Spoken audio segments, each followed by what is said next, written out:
Muted. Check those phones.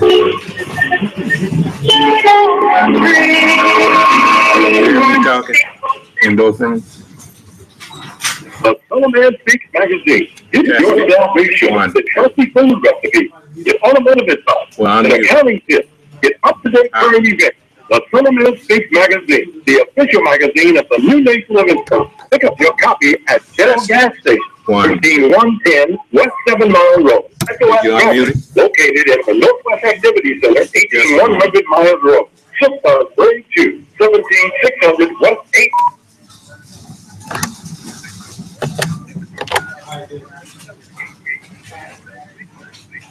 Your copy today. SOS Graphic Design provides quality professional graphic design services from established companies to startups and individuals, creating a simple logo to complete rebranding and delivering visual communication. Not in high def. Everything SOS Graphic Design does has good. What about now? Yes. Okay.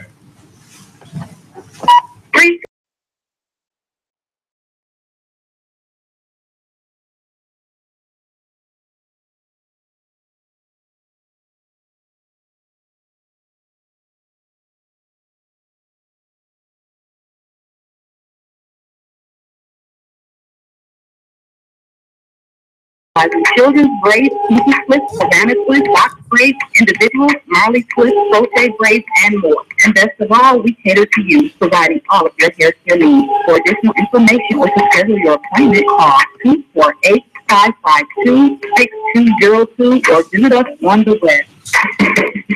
For real Cancun, keeping all my people unified. Please be sure to download my app, Cancun First of the New Nation. My two latest hit singles, My People Rise and Be Good to Us, the West with inspirational poetry, hip hop, and harmony. Download your MP3 single copy of My People Rise and Be Good to Us with voiceover skits for the album Birth of a New Nation. All available on iTunes, Amazon, and other online stores.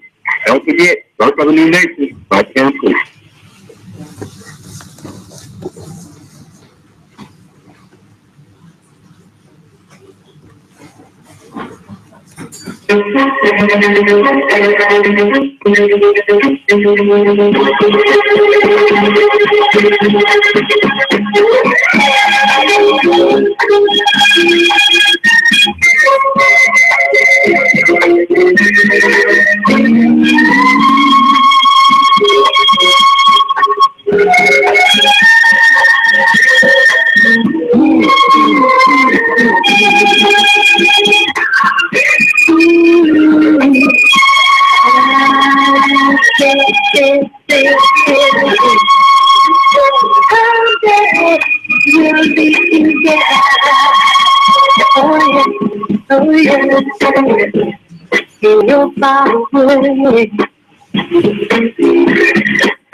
Just tell you, my baby, and they are stars above. One thing, one thing, one thing.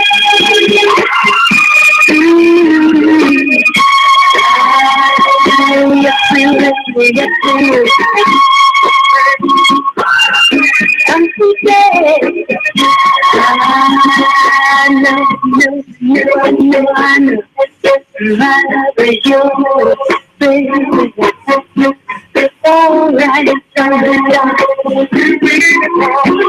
you set my soul aside.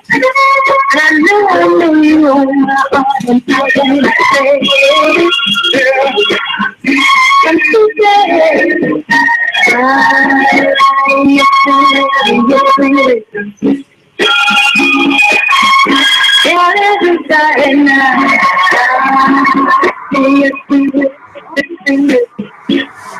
Don't have no soul, nothing else we said. I made a big mistake. I said goodbye.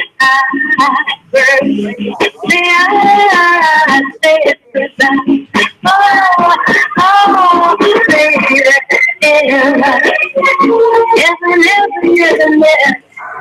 ever since the day I met you, all I wanna do is cry.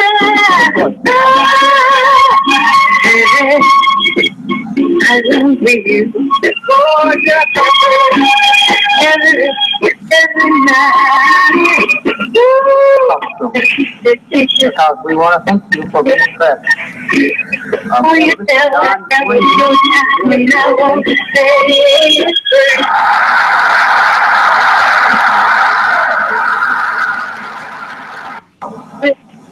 America, We would like to invite folks to support the effort Unity and Rebuilding Fund.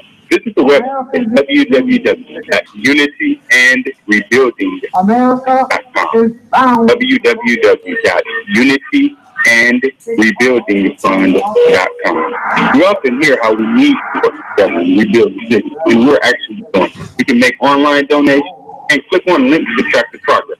The Unity and Rebuilding Fund. And for more information, 313-868-0000 is a local number. And 313-868-0000. Support the Unity and Rebuilding. The views and opinions expressed on the following show are not necessarily the views and opinions of W33BY, its affiliate, management, or sponsors. Brothers and sisters, are you tired of reading the Holy Scriptures? This conference is being recorded. And it's like reasonably sure. The recording has started. That what you feel, you know, with someone you may have a different view than your own. So let's talk to one another. Let's reason with one another on a Scriptural Discussion with the Son of Man. A live broadcast every Sunday at 12 noon on TV 33, SM 88.1 WHPR, and Comcast Cable. So why don't you call and let's discuss the Holy Bible, and if you have one, the Holy Quran, and come to an agreement about the Holy Scriptures and their true meaning. So tune in to a Scriptural Discussion with the Son of Man every Sunday at 12 noon right here on TV 33, SM 88.1 WHPR, and Comcast Cable. You can call in live on the air at area code 313-868-4336, 868-0342, and 868-0351. Of course, the area code is 313.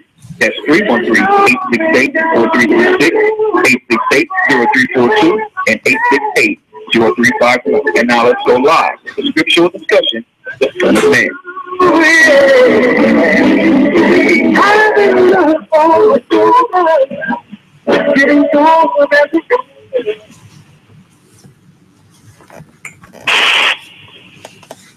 In the name of Allah, the Beneficent, the Most Merciful, the Truthful, and the Most Just.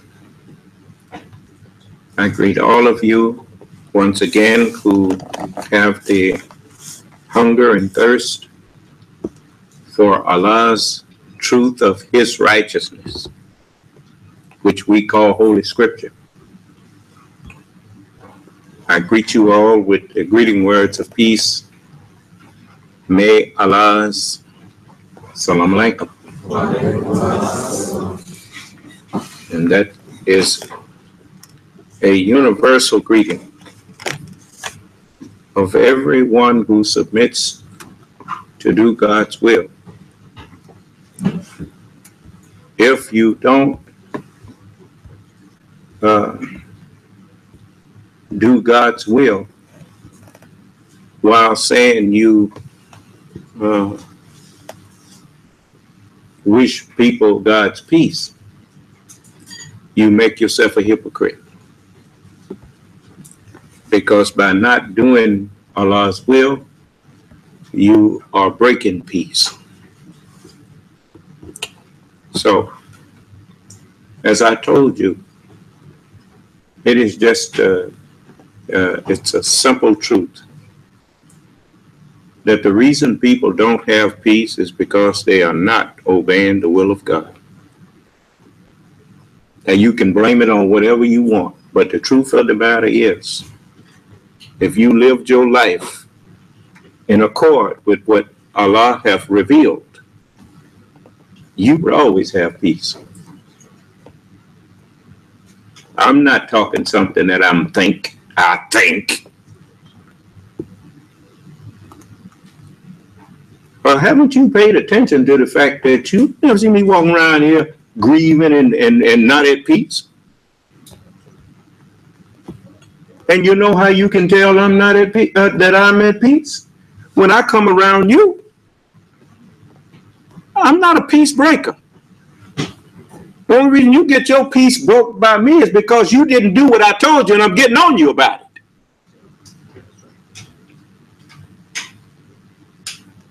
If you're doing the things that I've asked of you, all I do is greet you and go on by my business.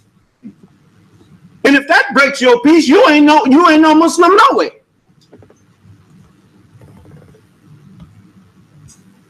So you everybody is being seen now. Then shall you return and discern between him that serveth God and him that serveth him not.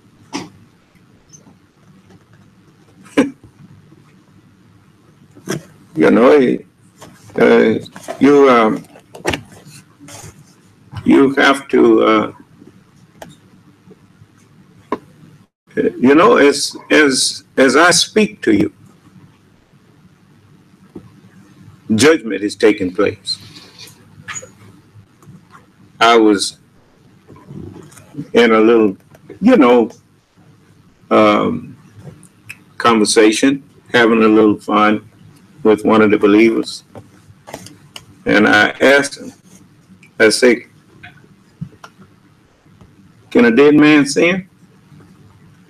And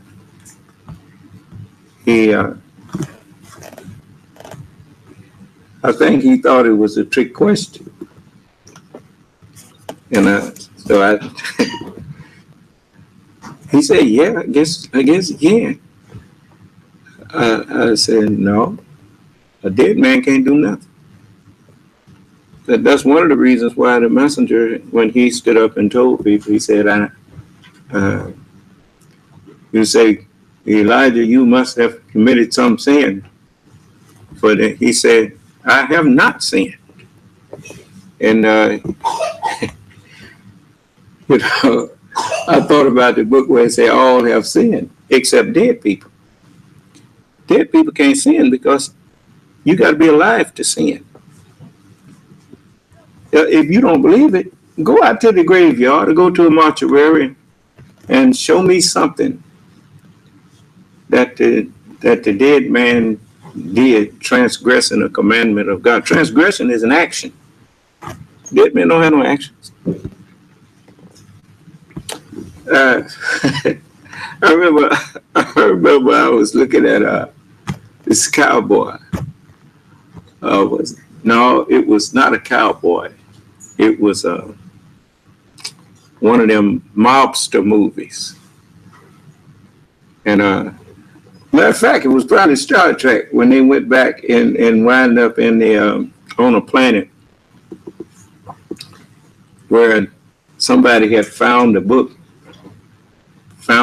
of mobsters, and they had made it their holy book. And they had they thing. He said, you keep on, you're going to be the most cooperative man. The most cooperative man on the earth on the planet is a dead man, and pretty soon we're going to be cooperating. And I thought about that. I said, yeah, that's true. A dead man you can do whatever you want with him. That's what Jacob knew when he was playing with them two pieces of steel. A man with knowledge can get the cooperation of an ignorant man by manipulating him.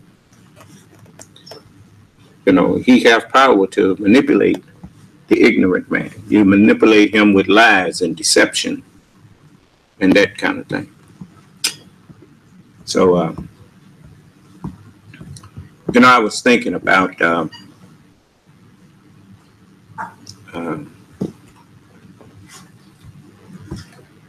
the Academy Awards. You know what the Academy Awards are, right?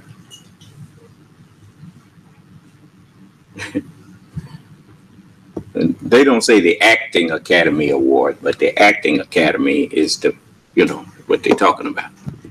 The Acting Academy and those in charge of it,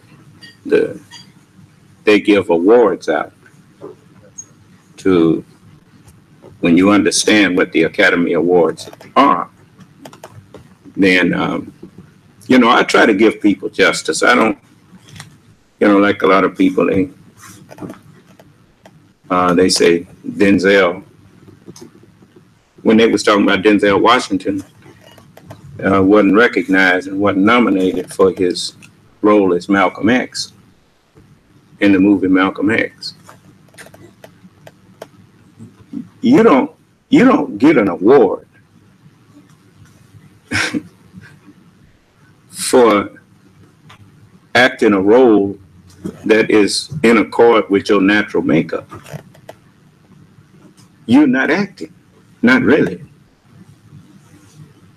That's more of being yourself. You know, if you want to do anything, you might give him an image award, something like that, but not the highest award for acting. Now, he was nominated for Training Day because he was playing a role that really wasn't suited for the way he really is. So he had to act. You see, that award is given for acting. You know, it's like if a white man played a part of a prophet, well, he acted, man. If he played a part of a gangster, he ain't acted. He just played. That's something he can do. He can fit right into that. So, you know, you have to, you know, I mean, we get into these things, you know, and we don't, we get into politics and we don't know the rules and don't know how it really goes. And we are lost. Many of us, you know, that's why I have so much respect for President Obama. But he was raised by white people. You know, so he grew up in a house with the white side of his family. You know, with his mom. So he knew white people. You see, and that's one of the reasons why he could conduct himself the way he did. Just like when people was tripping in there, and you know, I mean, he had experienced them all of his life. You know, and so he was able to maintain. You know, it's a whole lot of things that his grandfather taught him that he never spoke on. You know, President Obama knew white people, and he wasn't trembling when a white person walked in. Nor was they able to sell him some wolf tickets. Just it's just like me. I know people now, so I can deal with all human beings because I know basically what they are. You live in a world where everybody is an actor, you know. And if you can get through all of the facades, you will discover that God did, just like he said. And God hath made man upright, but they have sought out many inventions. You see? So that, you know, I'm not looking for the worst that's in people. I mean, if a man go around looking for dirt, I mean, man, dirt is everywhere. It's valuable. What do you mean valuable? What do you think a farm is? That's why it's everywhere. We need dirt. Little child know he need dirt so much that his mother had to catch him outside sometime. He out there eating dirt. And when we eat vegetables and stuff, we eating dirt in another farm. And I remember eating dirt when I was a little boy. You know, make a mud cake and sit there and eat a mud cake. You know, we do things and don't know why we do them. But as we look back on it, there are lessons in it. You know, let me, before I get too far, did somebody have something they wanted to take me to task on? I'm surprised nobody want to take me to task. You know, I don't know. I really don't know how y'all, what the young people say. I don't know how you roll, man. Because if it was me, and I heard somebody say that you ain't no Muslim if you don't follow me, I mean, I'd have been the first one on there saying, what did you say?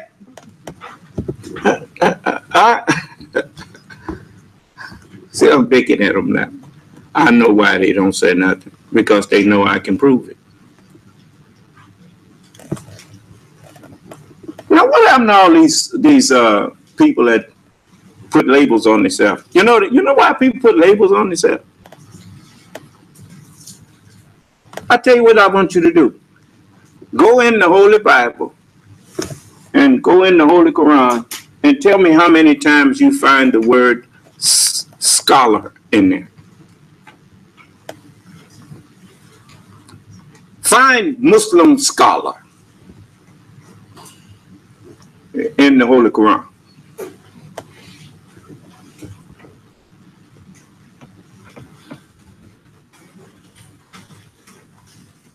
Or the Holy Bible. Find Christian scholar. I'm trying to show you. These people give themselves titles. You know, if you're going to pretend to be something special, you got to make up a title for it.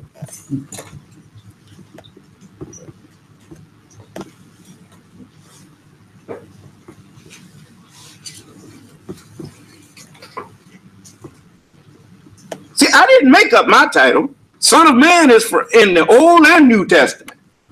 And if you understood it properly, it's in the Holy Quran.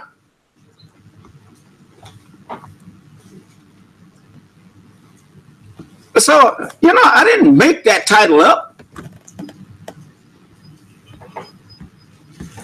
But all these things they calling themselves made up.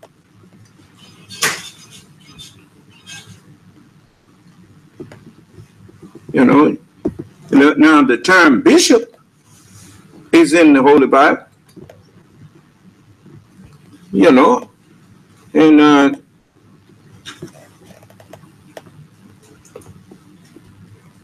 when you look at the word bishop, it's got the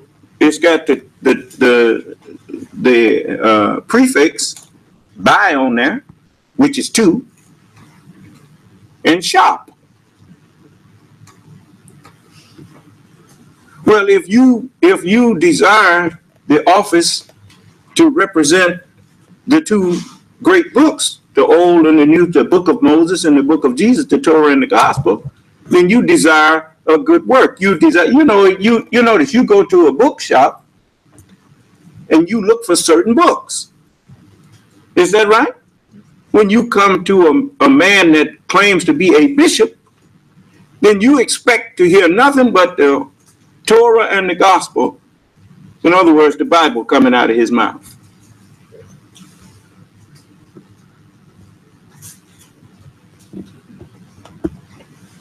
So in the first place, if a man desire that office, let him first rule his own house well. And ain't got that woman behind closed doors ordering him around. And when he tell his wife what he want done, then she willingly do it because it is from reasonable obedience and not because he gonna beat her up. Because he'll be in there teaching the other fellas to beat him up. Is that right? Yeah. So, he got the first, and his children, they should gravitate to him, not be sitting there talking about, I'll be glad when I get grown so I can get away from him. So you need to have at least one wife.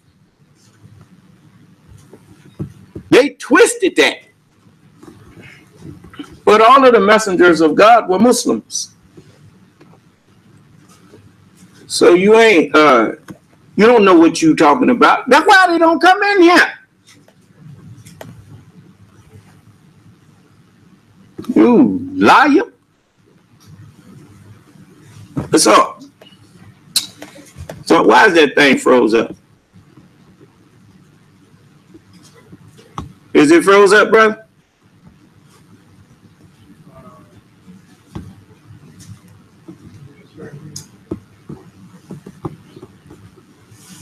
They mad because I'm teaching the truth. But you think you mad now. You wait until, matter of fact, may Allah cast every one of you into hell that's playing these little games without broadcast.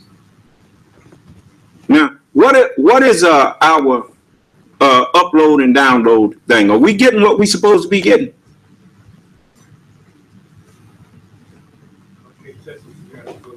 No, say what?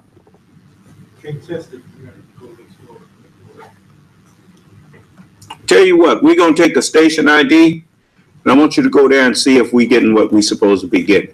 Because if we're not, then it's on AT&T. If we are, then it's on somebody making mischief in there.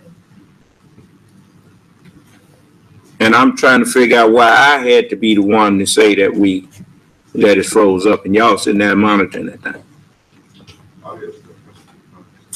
What? Audio is fine.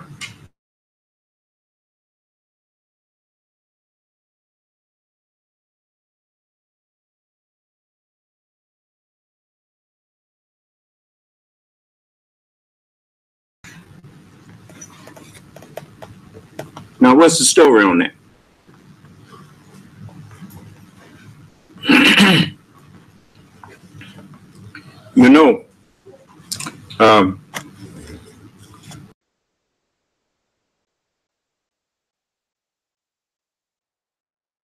So much at the hands of white people.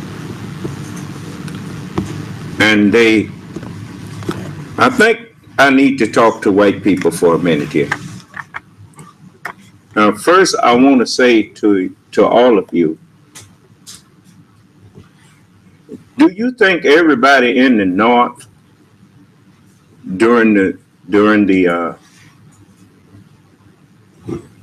Civil War was on the side of the North?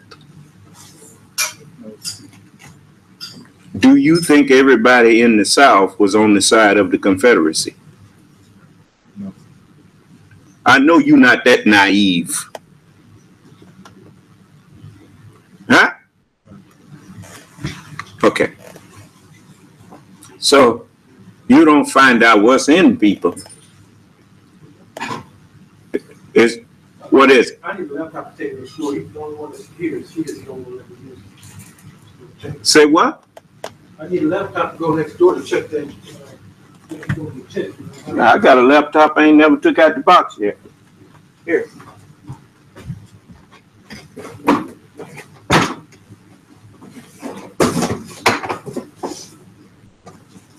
Don't put no password on it or nothing. Okay. Use it and get it back here.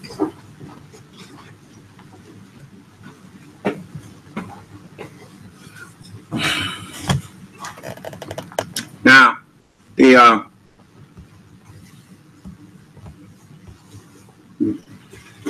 I see it's done straightened out now. Put it back up on the screen. But I want you to understand, because if you thought that everybody who was in the South was on the side of the Confederacy, you know, well, let's back up now, ain't it? Yes, sir. Well, where you going? Because they know there was somebody doing that. Low down dog. Sir, was the program was So what? the program on Brother Michael's computer that was broke. What you mean a program? Once he started the program, everything came back up fine. So anyway, don't you know if everybody that was down south here was on the side of the Confederacy, there wouldn't have been no Underground Railroad.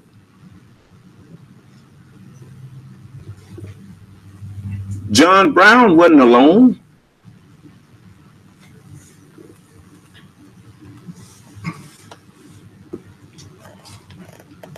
Do you honestly think that God would let the devil have more souls than him? Do you honestly think that every person that came out of that grafting, here these black scientists was making these people, and then black scientists brought them back here and introduced them to us? Well, what you thought? That they didn't, they have always known that the black man is their father.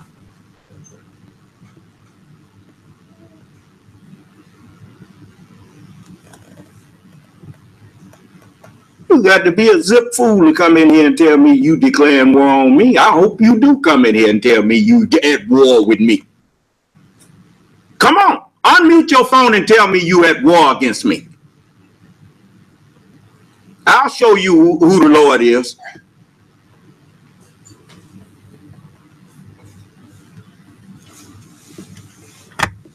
He'll save your little wretched behind. You ain't been good enough for me to beg you to do nothing.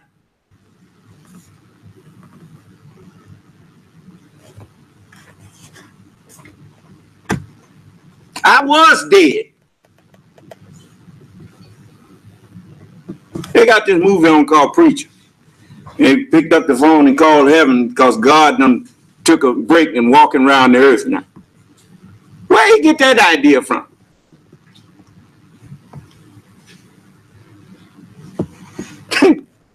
He know what's going on. So I don't, I don't believe in injustice.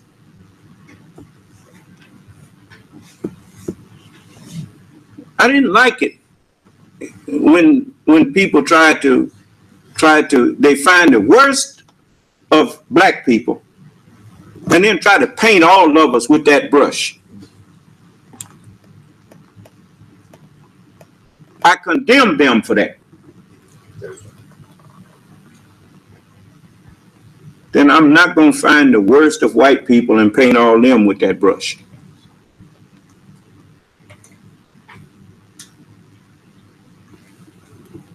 If you can't understand that, well, then you are a long way. You just look black.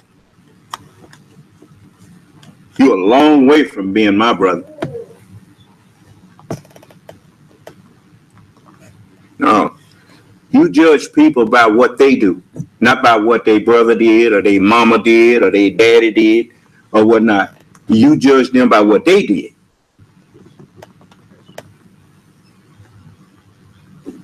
It's just like I'm looking at how Donald Trump got elected. That just proved the scripture.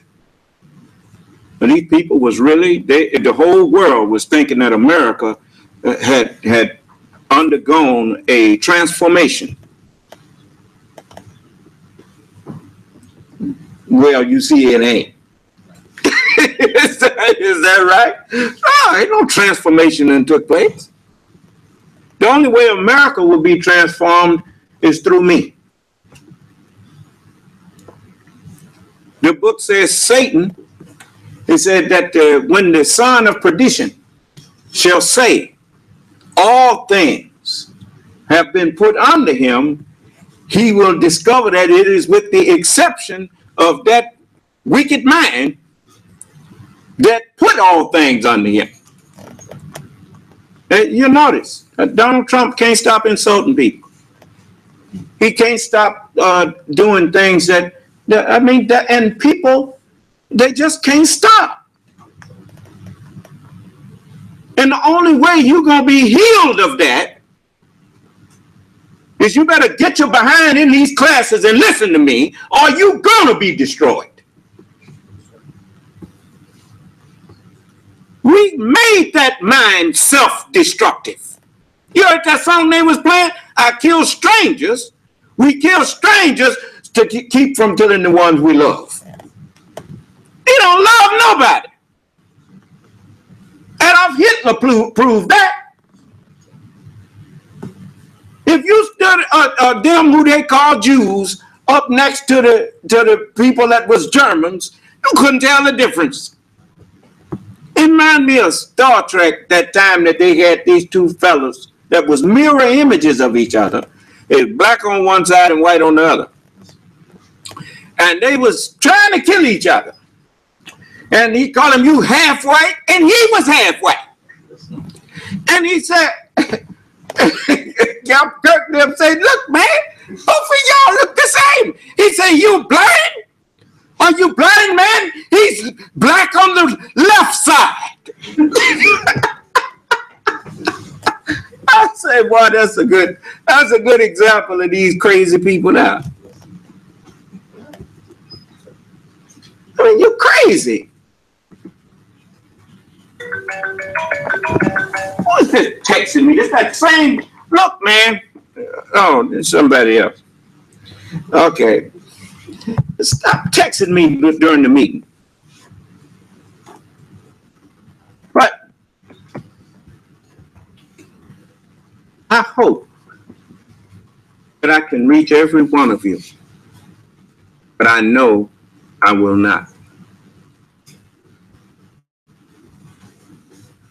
But everything that I say and speak during the time that I'm at these meetings is to try to reach people that seem to be unreachable. If I could just provoke them to come in here and argue, that would be a start. That's what judgment, that's what happens in a courtroom. People present arguments. And in court, arguments are facts. That's why everybody that says they are a witness, they have to take a God oath. Do you swear or affirm that you will tell the truth, the whole truth, and nothing but the truth? So help you who? And then it froze up again. So, it says, so help you who? See how they call you God?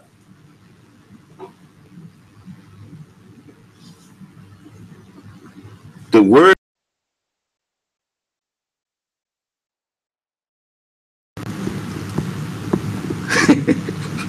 so thou shalt have no other gods before me.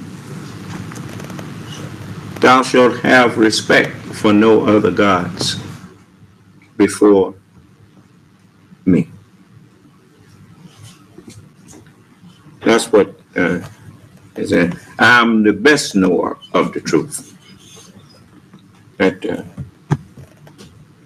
lot of times people think they know something and they really don't.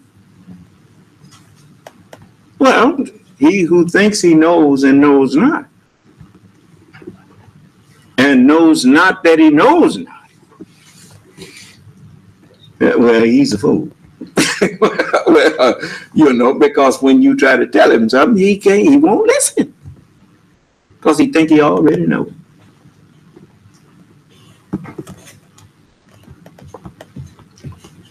So I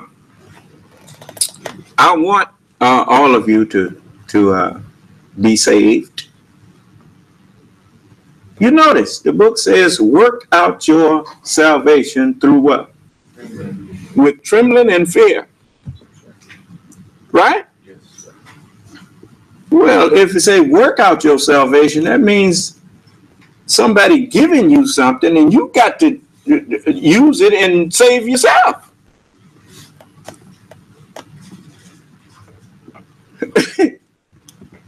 I'm giving you.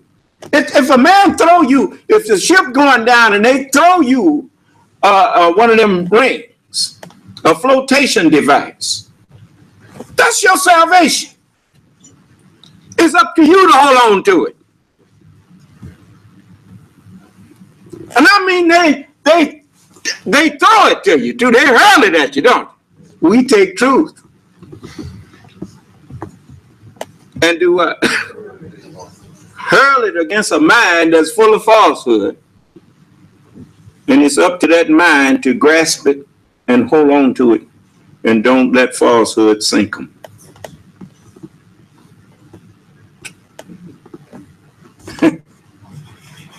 You got to believe. So it's much that we have to say. I'm trying to figure out how come Minister Farrakhan and them, I mean, I couldn't let nobody get on the air and call me a hypocrite or say something and I don't answer it.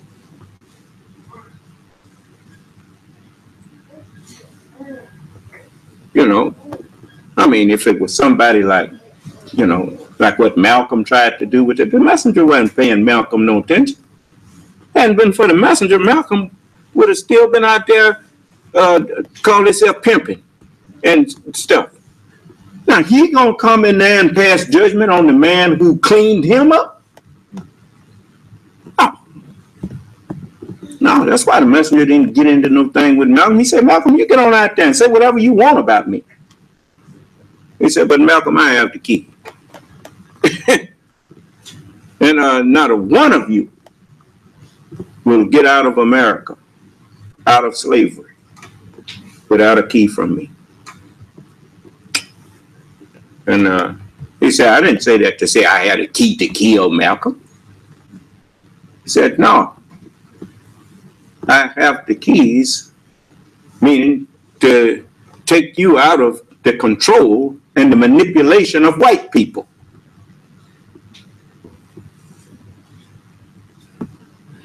And, you know, Malcolm and all of them, the one thing they missed was, why was the white man so interested in sticking a microphone in your face, but he didn't want to talk to the one who was teaching you? Dummy.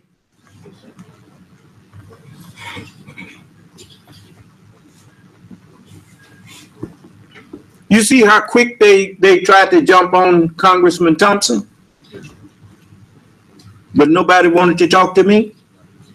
When Congressman Thompson I was the one interviewing him.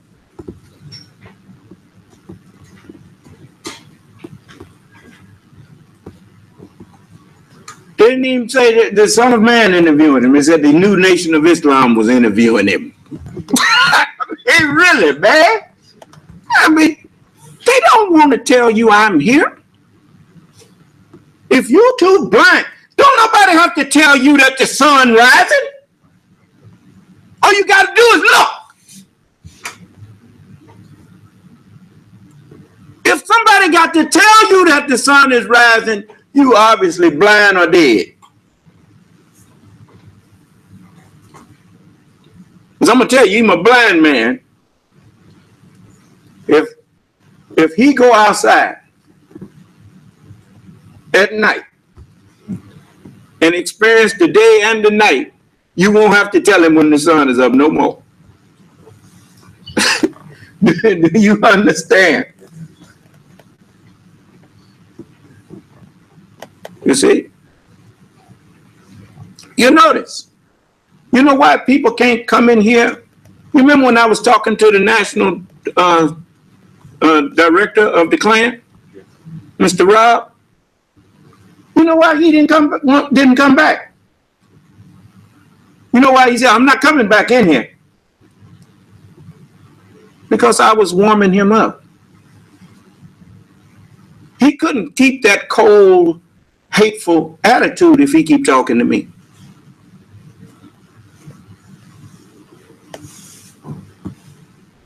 And then you see what happened. You know, these people, you remember the young man that called my mother the B word and all that kind of thing?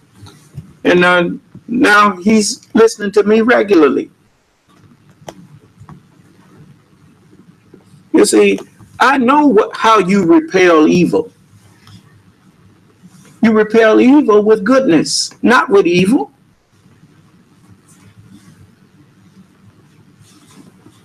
I learned that from doing what Allah said instead of thinking Allah don't know what He's talking about.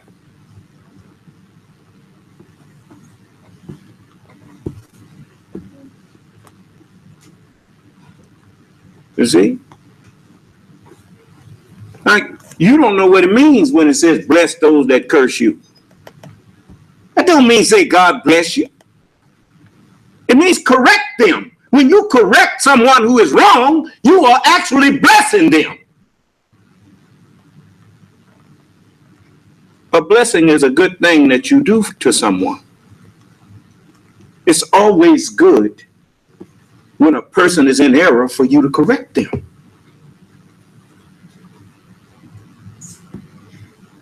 I remember my brother Sonny.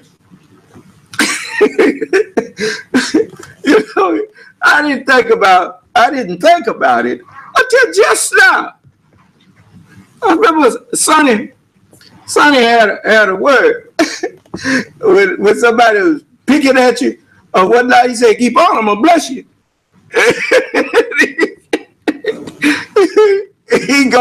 He started fighting them. That taught him to stop picking on people. And he called that blessing him. But he don't know how right he really was. I found out how right he was when the Honorable Elijah Muhammad said, always go in the way of peace. Never be the aggressor upon any man. But if you are attacked, you fight with those that fight with you. And when they cease fighting with you, you cease fighting with them.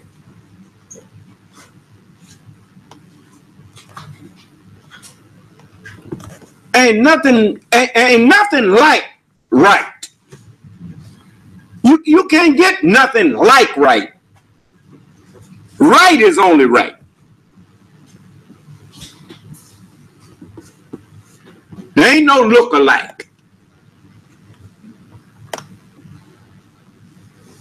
And that song Marvin Gaye sung, ain't nothing like the real thing. Mercy. Huh? Yeah. So we are here with the truth. We know we have the truth. It's just like, I tell you who should get an Academy Award for acting. Minister Farrakhan. Standing up there acting like he crying over black. I cry over my teacher. Yeah. You get mad at me all you want. I'm just telling you the truth. Yes. And up there with a handkerchief acting like he wiping tears away.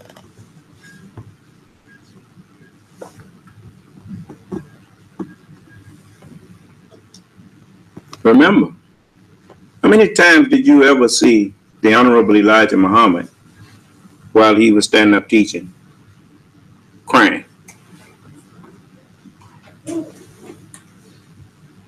see, when you know the Word of God,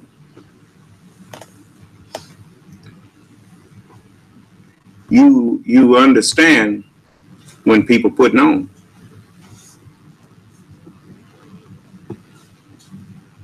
Allah said, God shall wipe away what? All tears. All tears. I'm not standing up here being emotional. I'm standing up here teaching the truth. I have the solution to the things that have been making us cry. I don't need to cry to share it.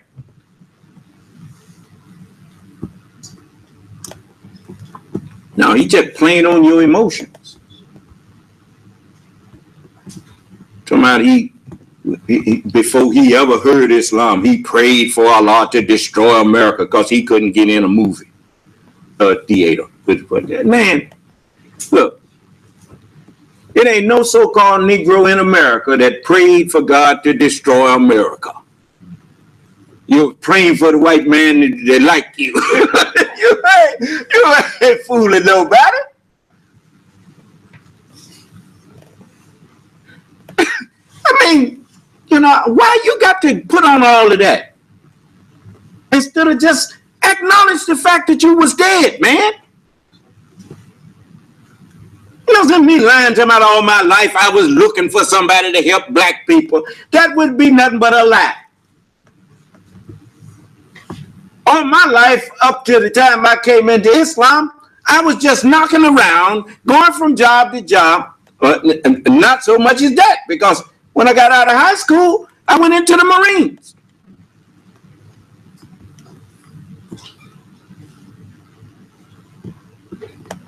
And I did not have an aversion to white people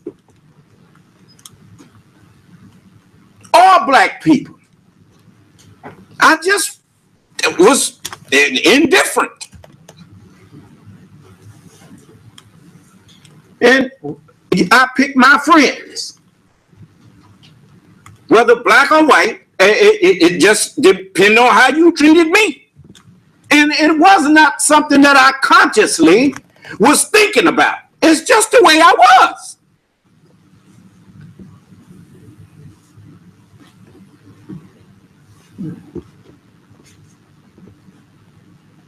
And the only one that could reach me and wake me up to the fact that I have to, you know, think and realize that, you know, black people are suffering. My people suffering at the hands of white people. And I should care about that.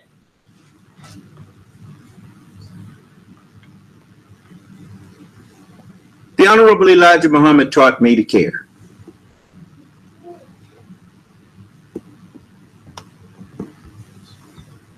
Next time you go to the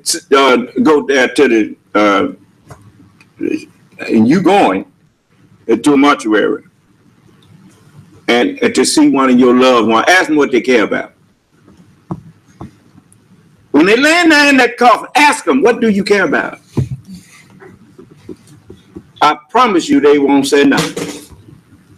And you can stand there until the world looks level and ask them that, and they will be just as quiet. They will never answer you. A dead man don't care about nothing. A spiritually dead man cares about nothing but his food, clothing, and shelter. He don't care. I didn't pay no attention to no politics. I didn't pay no attention to who was the governor or the mayor or not. I didn't participate in none of that. I wasn't going to do no marching because I wasn't going to let nobody hit me and then fight back.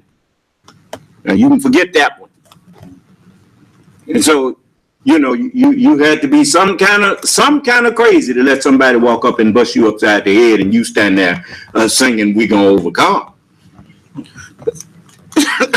Well, I'm gonna get me a baseball. If I can't get you, I'll get me a baseball bat and go upside your head. But you're not gonna come up and just beat me. You sick your dog on me, I'll stick my hand down his throat and choke him to death.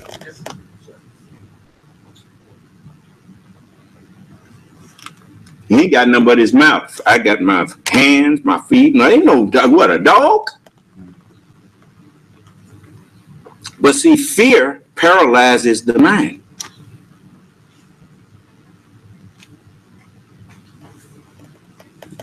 And what you done heard, well, that's a Doberman preacher. He'll be a dead when he come at me.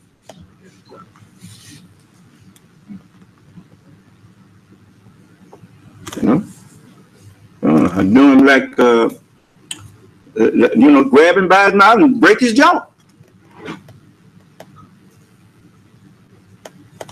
No, ain't gonna be no animal ruling me.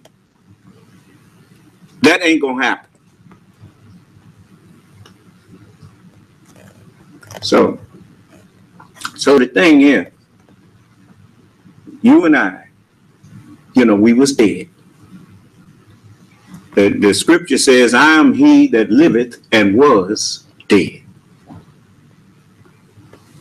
I look like about all my life I've been looking for somebody to help black people. But dead man ain't looking for nothing. That's why that name Farrakhan fits him.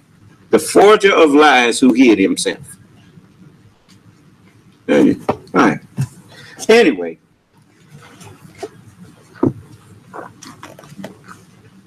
Don't get mad at me. Don't get mad at me. Get mad at yourself for being that.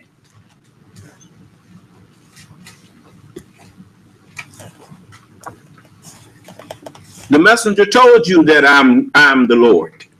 He told you that. Do you know anybody else on this planet that's in front of the whole world telling them he's the Son of Man? Just, I want you to hear this.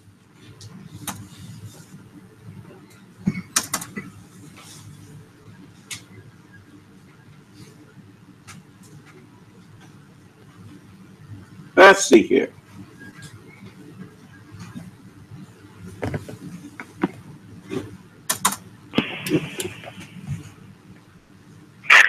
Who will judge that Son of Man? Who is this Son of Man, you may question? He is a man that the Almighty God of the black man nation made for the purpose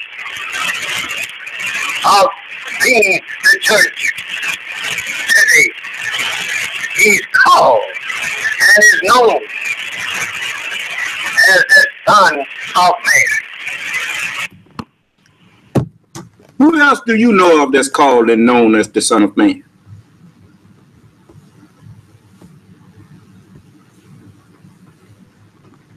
When Master Farad Muhammad was here, he was not called and known as the Son of Man. When the messenger called him that, he said, no, don't tell nobody until after I'm gone. You know why? Because the one who's really going to be called that, he will be one like him. I beheld in the midst of the 7 golden candlesticks one like unto the Son of Man. That's why they symbolically refer to me as Michael. It says, Michael and his angels fought when the Son of Man shall come in his glory, and all who with him?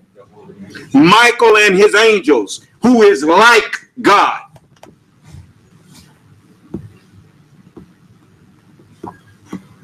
So you don't know nothing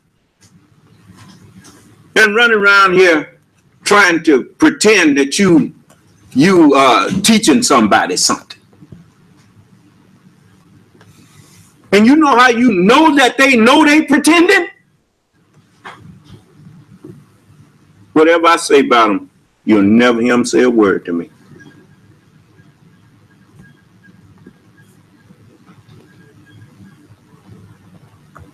Now, pretty soon,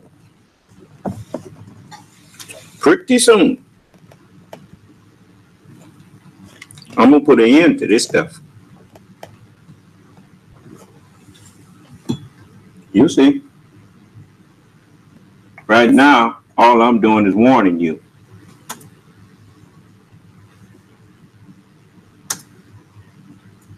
But he said that I could remove Satan at once. And I'm learning that I can do just that. I remember once the messenger was, I was told, and it sounded about right. I never heard the messenger teach on it. But the brother Donald told me that the messenger, that Master Farad Muhammad had told the messenger, he said, brother, you can't destroy the devil right now, or you would be destroying some of your own people. And that helped me to understand who the colored man is. See, because at the time when that lesson was given, black people was called colored people. And the white man put his mind, and he put his mind in us, which, as the messenger said, when we made the devil, since we were the foremost offspring of the scientists who made them, who had the idea to make them. Mr. Shabazz, we are of his tribe. Yaqub was of that tribe. And so we wanted to try ourselves at being ruled by a weaker self. That's why we made them. And then we left ourselves out of the knowledge so that he could put his knowledge in us and rule us from the inside. Do you understand? We made him to produce a greater ruler in us. Now, his mind in us was never acceptable to us. We was rebelling against it, and that's why he had to always watch us. You see? And so we was always producing thoughts condemning what we was doing. That's why a black man would be sitting down drinking and doing all this smoking dope and doing some of everything, and one of us youngsters would walk up and he'd look and the average wino when I was growing up, them that was around me, I'd go there and say, look here, young blood, you don't want to do this. Now he doing it, but telling me you don't want to do this. See, it all makes sense to me now. All of this time, who made the ant? Allah did. The ant will carry poison until he dies. And another one will pick it up and carry it until he dies. Until they get it to the queen and she will eat it. And they will produce ants immune to that poison. I'm immune to Christianity and all these lying religions that sprung off from it. I asked my mother, I said, my dear, was you did you read the Bible a lot when you was carrying me? She said, yes, Marvin. I really got into religion by the time I was pregnant with you. And I said, I kind of thought so. And I didn't get into it with her. But, you know, religion to me, I saw right through it. It didn't attract me. It didn't make sense to me. In order for me to join something, it has to make sense to me. You notice when everybody was jumping on board with Barack Obama running for president, I got out and said, I'm not going to vote for him. I don't know nothing about him. But white people supporting him, and that's a red flag for me. and I said that. Remember? And then after I got to know him a little bit better, I came back and told you, well, he was a pleasant surprise. He wasn't what I thought he was, or thought he was going to be. And then I started supporting him. Not because he was black, but because he was a decent human being that I could see really cared about the country. See, if you don't care about all of the people in the country, you don't care about the country. You know, it is the job of any president, any head of state, if he does not care about all of those who he is exercising some authority over, then he has no business exercising authority over them.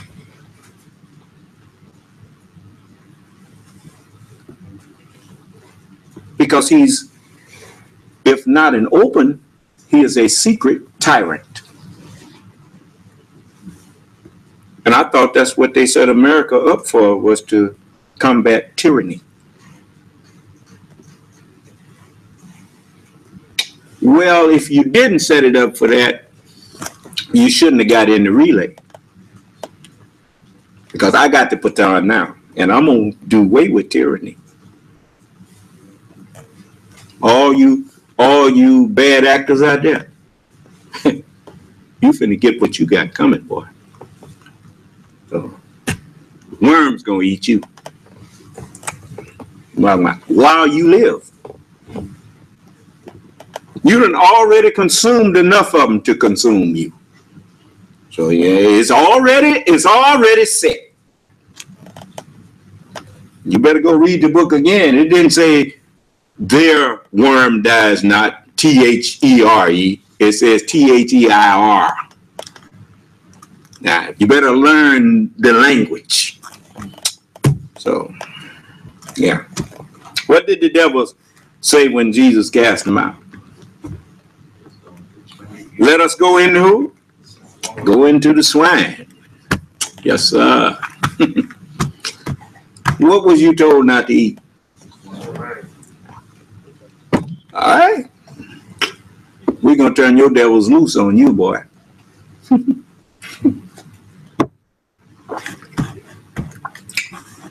Running around here going crazy. That's what you get for thinking you could fight God.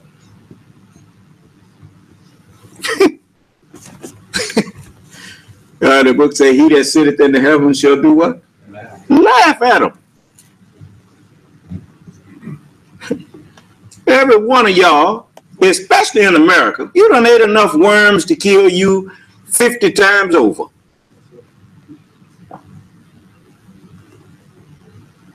And you think you're going to fight me? No, you ain't. You ain't going to do nothing to me. Soon you're going to die for having that thought. Nobody did nothing to you. Point out anything I've did to hurt you. Anybody.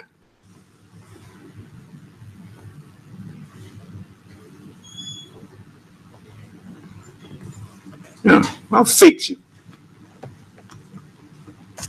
Anyway, let's get to the.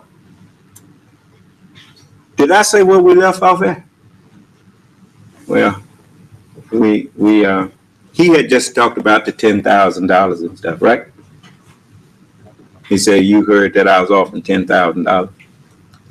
Yeah, I started there. By the way, I need to let you hear. I did record what I told you I had recorded. And I forgot that I Frankenstein came on right after Angels and Demons. And so that as I recorded, I caught the last part of Angels and Demons, but it was under I Frankenstein. But I knew I had recorded that.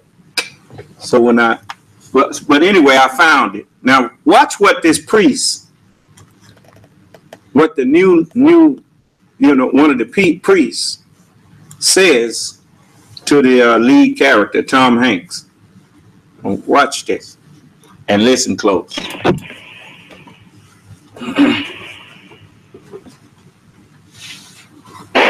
Mr. Langdon, please.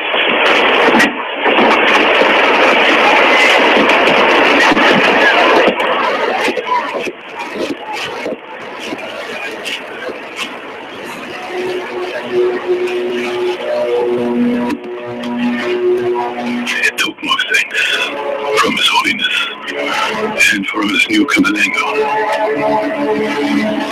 We are grateful you saved his life. And it's our understanding that you require this text to complete your scholarly work. We ask only that in your last will and testament, you ensure it finds its way home. Of course, and when you write of us, and you will write of us, may I ask one thing? Do so gently. Don't try. Religion is flawed. But only because men is flawed. All men. And you will write of us. May I ask one thing? Do so. You know, I'm a good listener. You probably couldn't make out what he was saying, but he was telling him, he said, when you write of us, he said, I have one thing, one request, that you do so gently, meaning gently, mercifully, and don't talk about all of the crazy stuff that you see us doing. Then he says, religion is flawed. All religion. He said, but only because men are flawed. All of us. Now, what is he doing? He's bearing witness that Allah have to create one. And Allah said, I'm going to create a man of sounding clay, of black mud, fashioned into shape. He will be from a slave. So being a servant won't be nothing hard for him. It will come second nature to him. And you notice how easily I do what other people find so hard to do. Is give credit to where it belongs. If somebody taught me something, I say who taught it to me. If someone told me to go and do something, I say so-and-so told me to do this or whatnot. Because, I'm not on no ego trip. I don't think it belittles me to acknowledge that if I got an idea from somebody, to say that they gave it to me.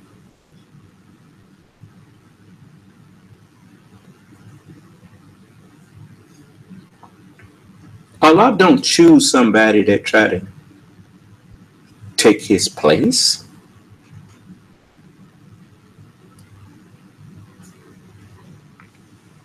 That's why Minister Farrakhan, he sit up there and he confessed that he wanted the messenger's place. The messenger knew it. That's why he called him. Come on out here. He said, I hear one of my helpers here. And he said, come on out here. He said, no, sit there. He put him in his seat because he knew that's what he wanted. But Farrakhan didn't know that why the messenger put him in the seat. Then he want to come out here later, talking about the messenger meant for him to take his seat. When the messenger had told them that wasn't nobody coming behind him but God. Even the seat that the messenger had was not his seat. He wasn't speaking for himself. He was speaking for God. So when they were sitting at the messenger's table and praising, all of the people was praising Minister Farrakhan, all of the ministers, they was praising him for something that he had did. And the messenger hit the table. Say, yes, he's very well known, all right. So that when he turns hypocrite on me, the whole world will see. Huh? So now, there's a lot of things I'm going to be showing you later. And you can get mad at me all you want, all you other hypocrites out there. You see, no true Muslim can get angry when the truth is being shared, even if that truth is against him.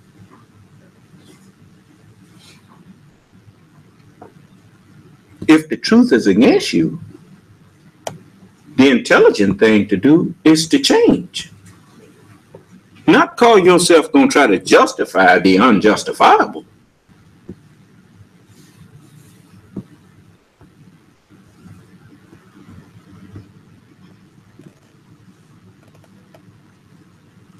Every one of you out there that have had something, I keep a record.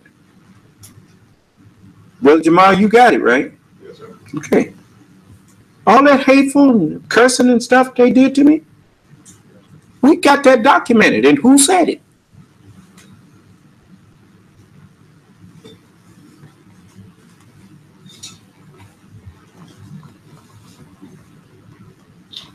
I remember the messenger told you. I remember he said once of Malcolm. And you forgot, he was speaking for God. And when Allah speaks, you know, Malcolm was the name of the flesh, of the vessel.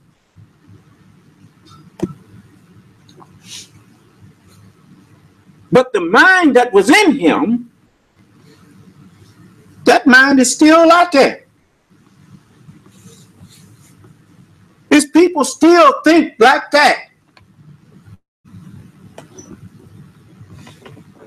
If he's the last of the 22 million, now I say the last of the 40 million, I will remind him of the evil he did to me in exchange for the good I did for him.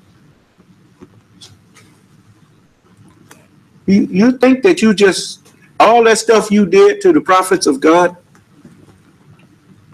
See, the mind, the wicked mind that's prevalent throughout the earth, that's the same mind that said, let Jesus be crucified. That's the same mind that said, cut off the head of John the Baptist. I'll let you know if these was people claiming to be Muslims.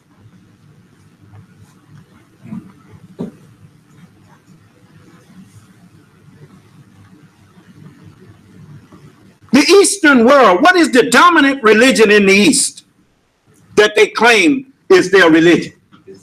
Christianity ain't but 500 and about 600 years old. So who was them people? Thousands of years ago.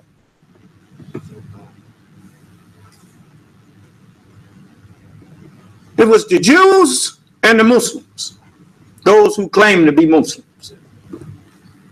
And the Jews was the Judaism, as they called it. They made their religion.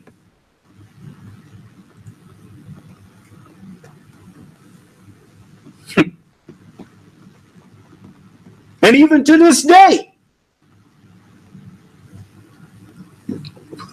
the Jewish people that actually believe in Judaism, they will not acknowledge that Jesus was a prophet. Because Jesus is the one that revealed who they really are. He called them devils. You see? But he didn't really know the whole truth. No. Because all white people are devils. Not just those who call themselves Jews. They were made, and the knowledge of evil was purposely put in them. They were made devils.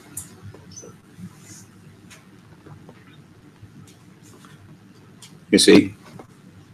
And that's why we, and when I say we, I'm talking about those of us who are knowledgeable. We don't blame them for being that. The only thing we blaming them for is after knowledge, those who didn't know that they was devils, after we teach them the knowledge of how we made them and everything, if they keep on working in the time where we had ordered them to stop, now they will be blamed for that.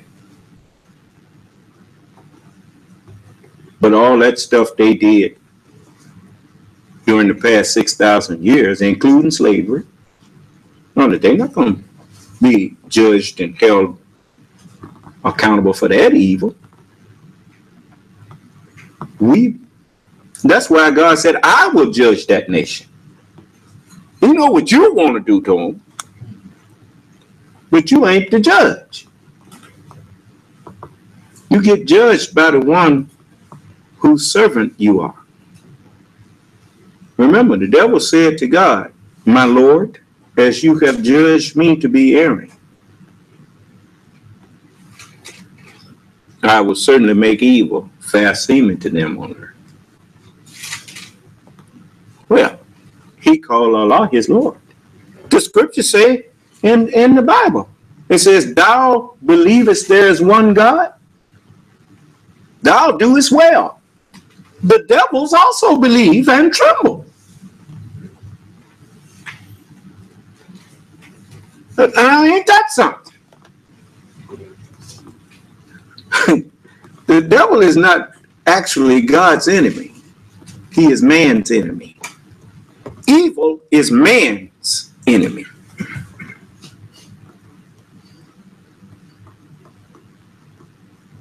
Viruses are others of Allah's creatures.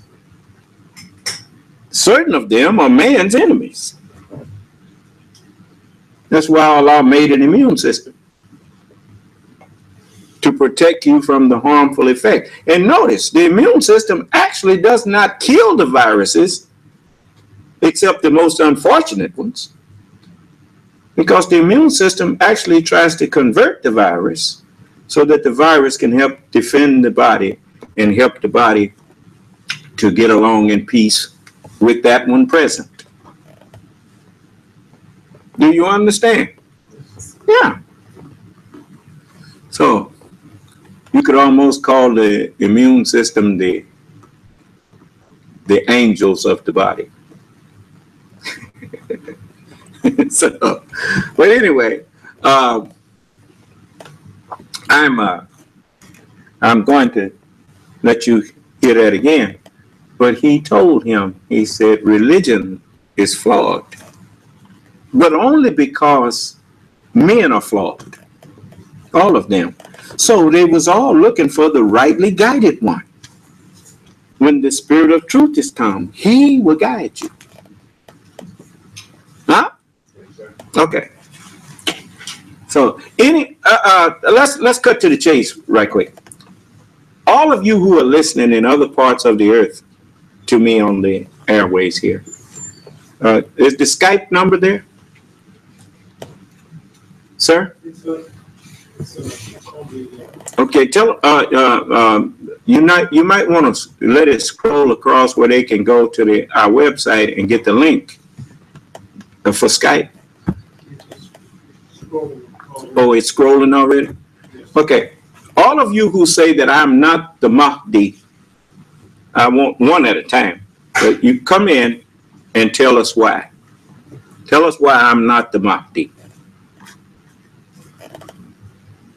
Remember, one came in and told me that I couldn't be the Mahdi because Muhammad said that the Mahdi would come from his family.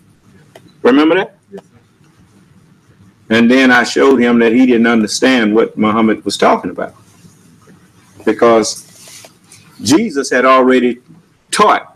Jesus said, when they asked him about, he said, your mother and your brethren are outside wanting to speak with you. And Jesus said,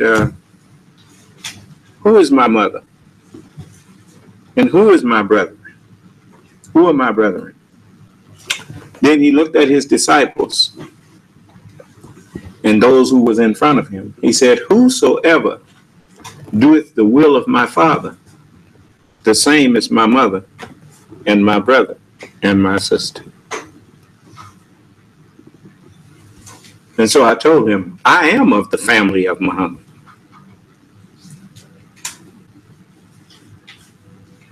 Didn't hear from him no more. You see, I don't run from people who disagree with me.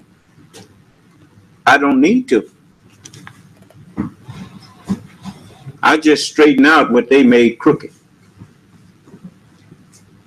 These people think someone is your family because they are close in being offspring. They may be your sibling from your father and your mother. Y'all may have the same parentage.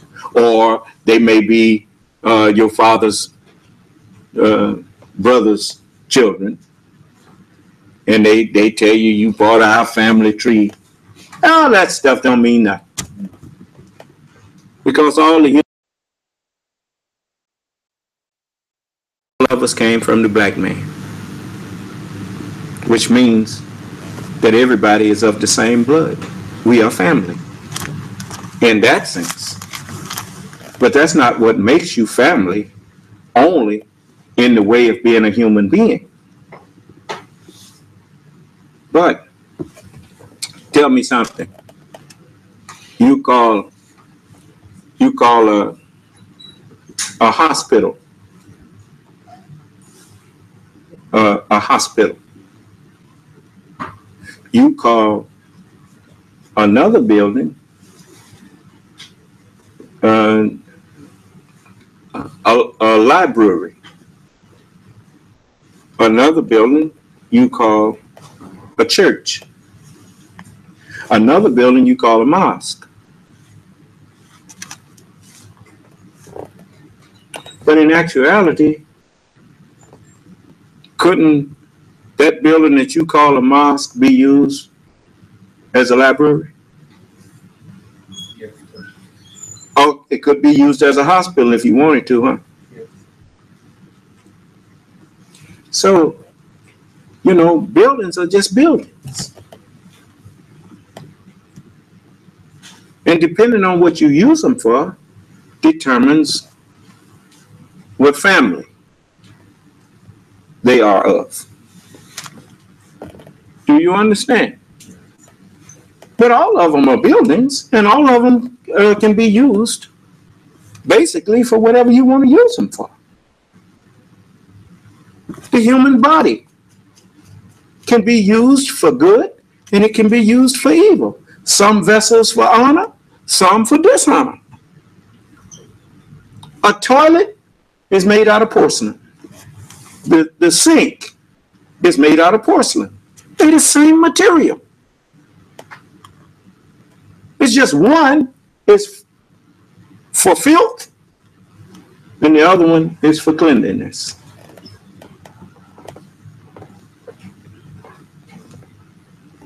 But if you wanted to, you could make a face bowl out of a toilet.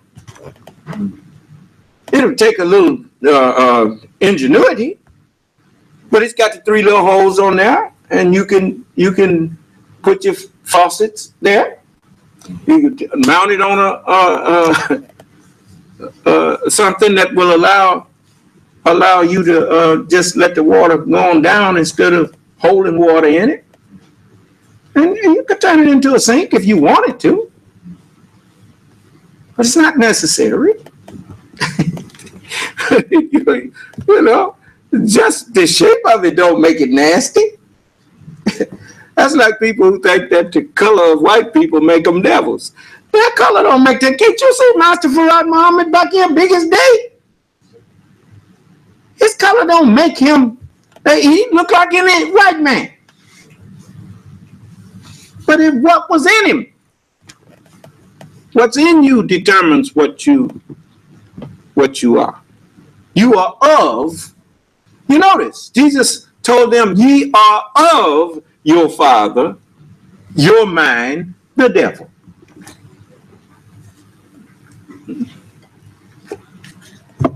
So, if you're tired of being the devil, then come on in here and I'll change you. If you ain't tired, well, soon you won't be here. Ain't gonna be no place for you. The new heaven and new earth that I'm here and got in my head don't include you. And it's not because you're not being offered. You just don't want it. So, that's unfortunate, but that's you. That's a man's sick and don't want you to give him the cure. Well, what? Die in your rage. You see? Everything for me to say to you is already written. You in there angry and come in here raging and going on at me, and all I'm trying to do is save your life. And you in a rage like a dog with rabies. On the outside of what? All I have to do is just add with rabies.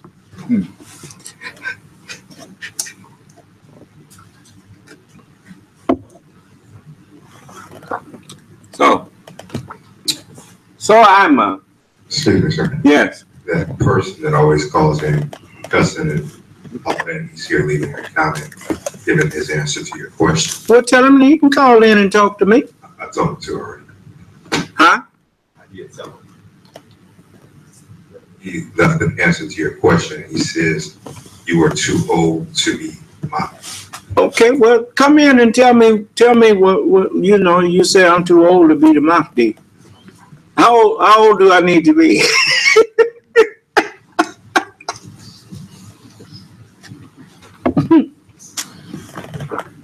Come in and tell us how old the Mahdi need to be.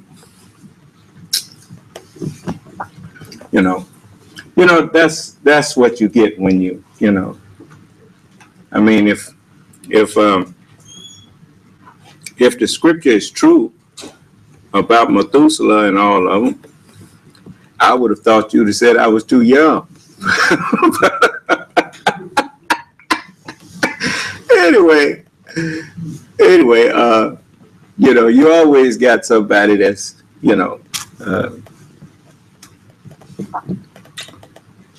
what they call it, the devil's advocate. Yeah. But you notice, if I'm not the Mahdi, then you should not be afraid to come in here and tell me about it. And if I am the Mahdi, that's why you scared to come in here and tell me about it. Because you got the wrong heart.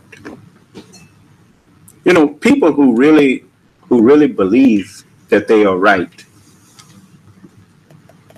Believing that you are right carries a certain, it makes you carry yourself in a certain way. When a person disagrees with you and really believes that they are right,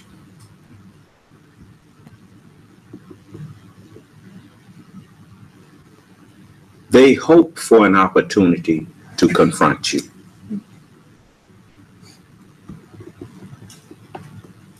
They don't shy away from that opportunity.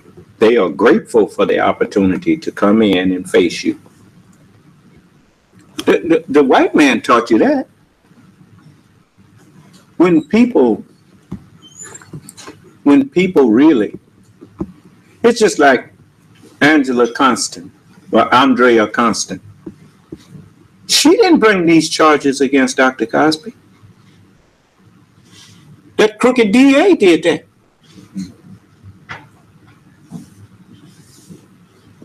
They took it up. That's why when she get up there, she can't remember what lies she told and all that kind of stuff. Because that's all she was doing was lying.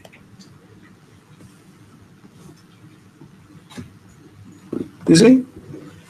When people know that they are wrong and lying on you, they don't want to face you. No. It takes a certain kind of wicked person to get up in your face. You know, they find false witnesses all the time that'll sit there. But if they are false witness, you can rest assured that the people who brought them in there that's in charge, they know they lying, but they got them out there to help do what they wanted to do to you. Do you understand? The only people who will support a liar is another liar. Yeah. You see? So, you know, I'd like you to know these things. You see? It's just like, here's a man that was just, when was that he was in here cussing at me? Last week? He comes in here last week cussing and swearing at me, leaving cursing and filthy language. And now he wants to come in here and make judgments about who the Mahdi is.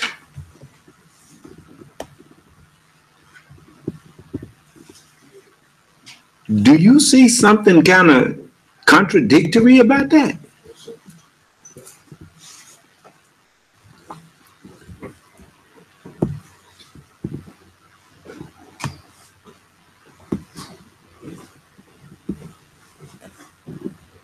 You see, the mere fact that none of these people who make accusations about me or accuse me of things, or that say they got some argument against me, they won't face me. But what does that make their argument worth? Makes it worth nothing, don't it? That's what even the people, the children of this world, won't let you just make accusations. If you won't face the person that you're accusing, they throw your case out.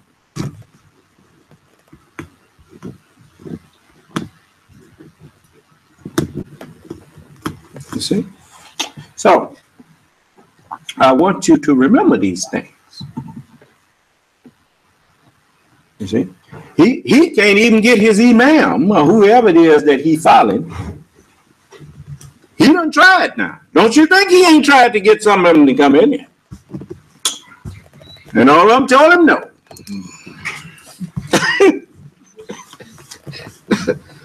You got to be some kind of stupid to come in here trying to argue with me after listening to me.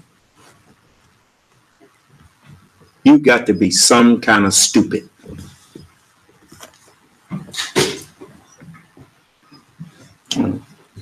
I'll say it for you. You see? You know, anybody who go and listen to what I teach and open their books and follow along with what I say, they know that they ain't got no win against me in no scriptural argument. Because everything that I say, the scripture said it first.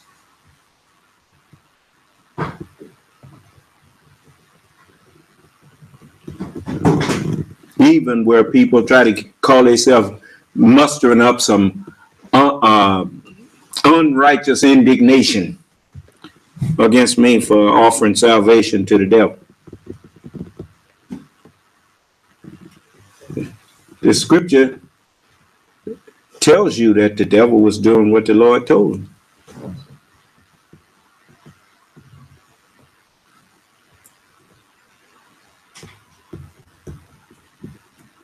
He showed you that in his cartoons.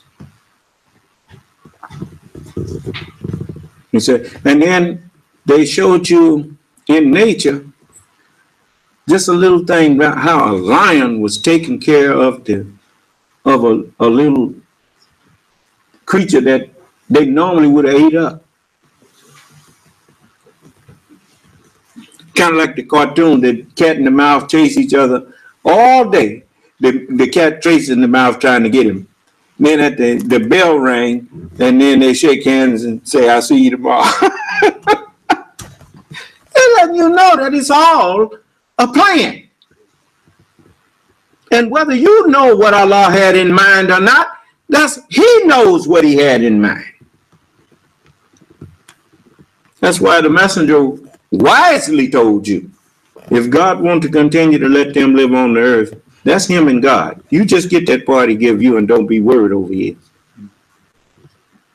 That's what He told you.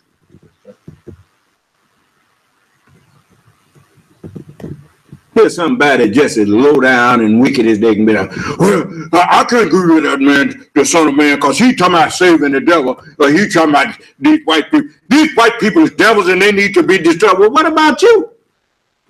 Now, if you come in here, I'll show you that you better be glad I haven't destroyed the devil, or you'd have been gone too. All you have to do is ask him, what makes him the devil? Just start asking.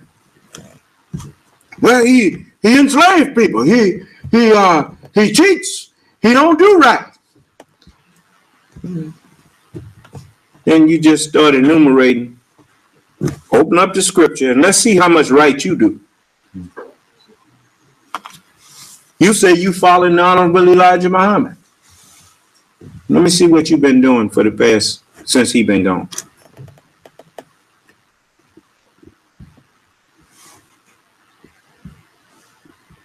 You know, the Honorable Elijah Muhammad said many times you have wished that Elijah Muhammad and his God, Master Farad Muhammad, was dead so you could cling on to your devils. He was talking to y'all. I could tell them that because they was there. He was talking to them that claimed to be his followers. How do you know that that's true? What have you been doing since he left?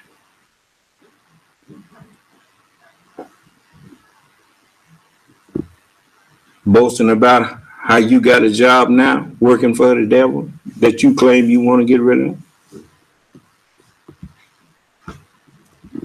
You know, who you think you fooling?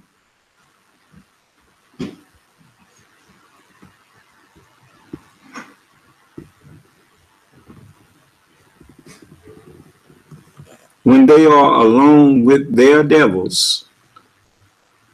Your devils is your evil thoughts. Your thoughts that you think Allah didn't know nothing about. And you was fooling him. That he didn't see you. We fixed in creation. Didn't the messenger tell you that there's force in the space, the movable space, that brings stars into our view that was out there hidden? We set that in motion to bring them things into our view. It may have been out there for trillions of years, but eventually it comes into our view.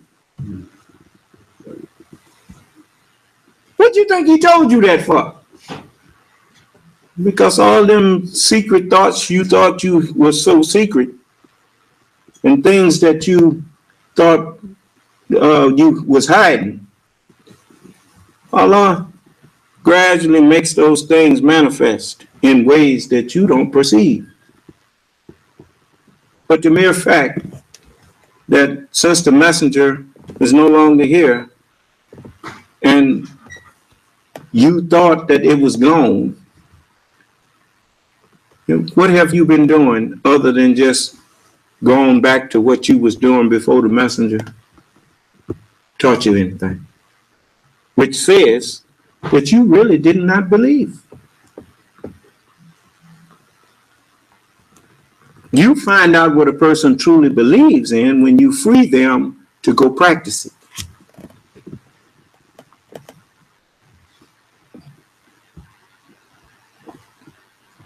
And nobody to wonder what I believed in. I'm still doing what I was doing and what I said I believed in when the messenger was here. I believe in the Nation of Islam, so I'm building it.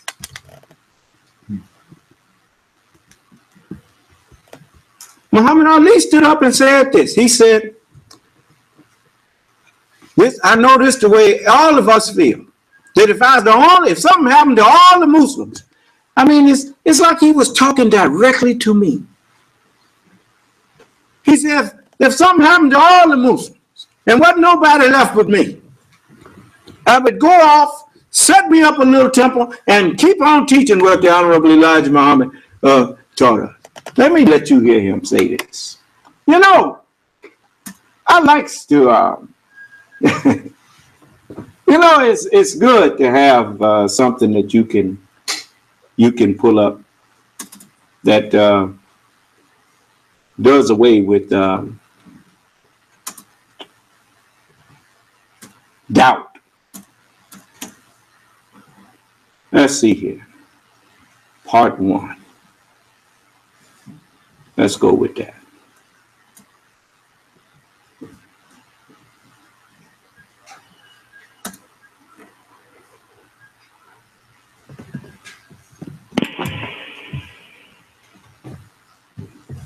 That's the moment.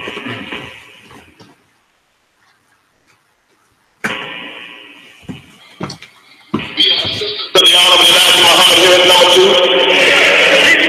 Now today, I believe I'm down on the Elijah Muhammad. Tell me this. Brother Herbert told me that his father, the messenger, told him constantly that Allah told the messenger when Wallace was in his 40s, Allah himself will visit Brother Wallace. And he's now 41 years old today.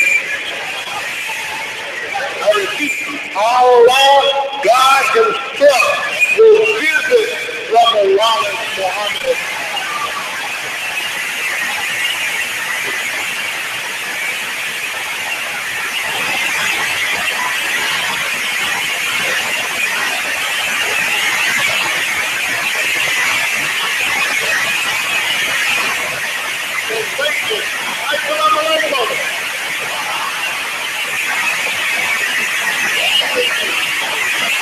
On this one living, I would go out somewhere and set me up a little mouth. He says, please never refer to my father as dead because he's not dead, he's dead for us.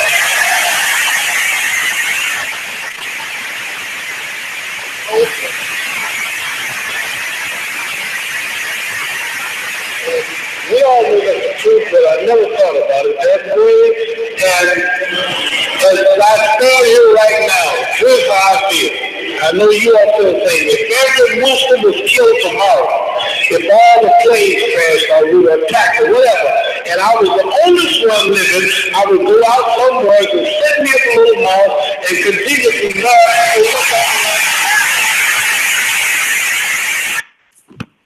See? See, I remember. And I did just that.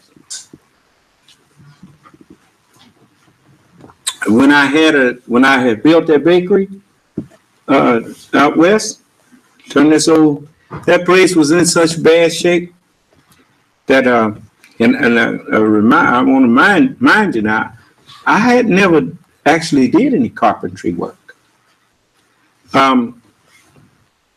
But I knew I needed to go on and start doing. So I made a deal with this man named Mr. Azat. I think he was a Jew. But anyway, he and I agreed that if he'd let me have it rent free for the whole time that I was fixing it up, no rent. And then he said, and after I get it fixed, it'd be $25 a month for the first year. And now you can imagine what kind of shape that place was in. And because it was an old washateria, it had a bunch of old stuff. It didn't have no wash machines in there, but it had all of the plumbing on the walls and big old tall air water softeners and stuff back in there, and rusted stuff all out of there. So the first thing I had to do was clean it out. And I was over there working on it, and then these three brothers that I used to serve at the restaurant, Jimmy and I forgot the other two's name, but they came over there, saw me in there working, and they said, "But Mom, let us help you." And they came in there and started helping me clean that place out and showing me how to tear out walls and stuff, because that's the kind of work some of them did. And so I got it all cleaned out and got it fixed up. And then the building, there was a cleaners next door, and then there was an empty building on the other side, and I turned it into a little temple. I rented that too. Fixed it up real nice, and I started having meetings in there while Wallace and them was all there teaching lies on the messenger, and but then they called me, most of them, they knew me, and they old Crazy Marvin, but I remember what Muhammad Ali said: "You're the last one. Go out there and set up a little temple and start continuing to teach what the messenger gave us." And so I just went on and started doing it. And so none of them can say that I ever stopped believing in the messenger. As Farrakhan confessed, he started saying he didn't believe in the messenger no more. Hey, this man was following the messenger for 20 years.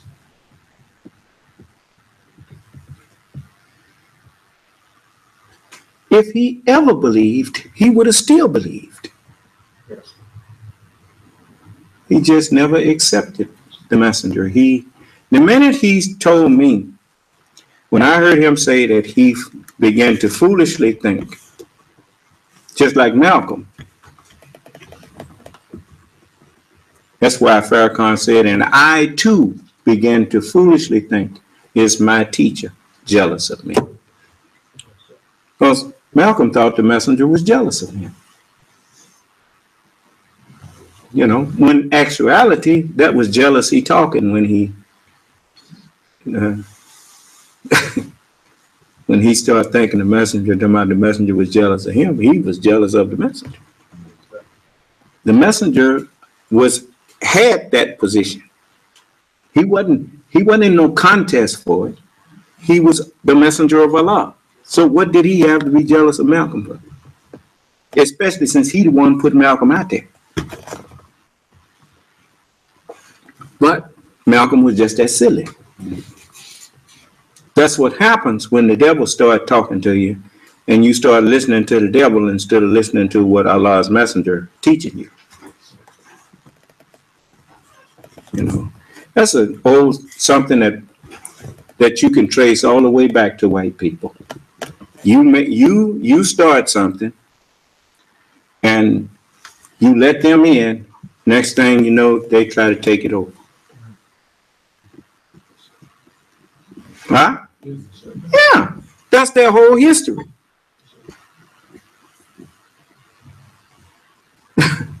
So, who's just like the devil? Okay. We made them so we could try ourselves at being ruled by a weaker self. You see? So, we put that mind in us. We let it have dominion over us so we could understand the devil. And at the same time, so we could produce a mind that the devil couldn't trick. You see? So, you know why this world is at its end? Democracy have been the greatest form of government up to now. The democratic process that America established was actually proved better than anything else that these people had in this world. But the problem with democracy is that you always have dissatisfied people in the end.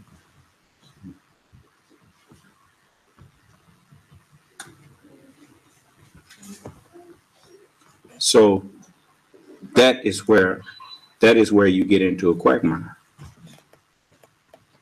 You understand? See, I got the solution today. So, yes, what is it? Who is it? Dylan? Yes, Dylan. How are you? You don't mind if I get juice?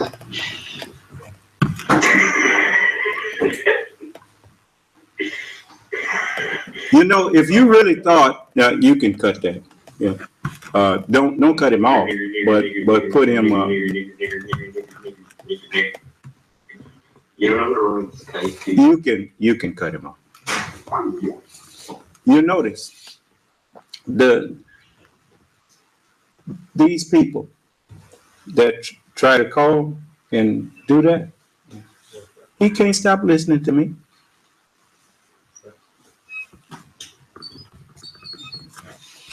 Look, the only thing that a weak mind like that can do, since he's not strong enough to have a intelligent conversation with me, is to try to provoke a emotional response. But that's all he knows how to do, is get into an insulting, like a dog barking. I mean, we heard that one before, right? So, well, what? He can't come up with nothing new. I'm not the person who gets into trying to outbark a dog. You can't outbark a dog. You know why? I didn't hear you. Not to make. No, I wouldn't put it like that, even though that's true. You can't outbark a dog because you are not a dog. And it's unintelligent for you to try to outbark a dog. Do you understand? So, what country you call from, bro? Text saying, I love you, son. No, I don't accept that. Now, you remember you remember I talked about the dog that wag his tail and then try to bite you? Yeah. There it is. Now he sent me a text about he loved me. Yeah. May Allah reward you for what's in your heart. Now, we are not a people who practice what we preach against. Do you understand? All right. Remember I told you, I warned all of you of the pitfall of if you're going to fight someone, you should know who you're fighting. Only a fool picks a fight with a stranger.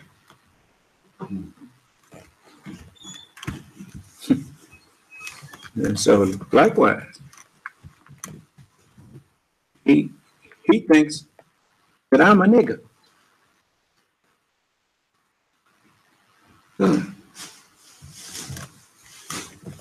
You know, he lost before he got started. Do you understand? You know, I mean, you know, he's not even in what you call of the ruling class of white people. He's one of them who's still clinging to that skin thing, that thinks and really bought into it that his skin made him better than other people. I mean, you can't be too bright to think that. Anyway, but anyway, and he have not even bothered to think about all of the scholarly Caucasian people that shut their mouth at me. He just that stupid. You see? I mean, and you can see he's an overweight, obese, you know, full of worms. His mind backing up on him.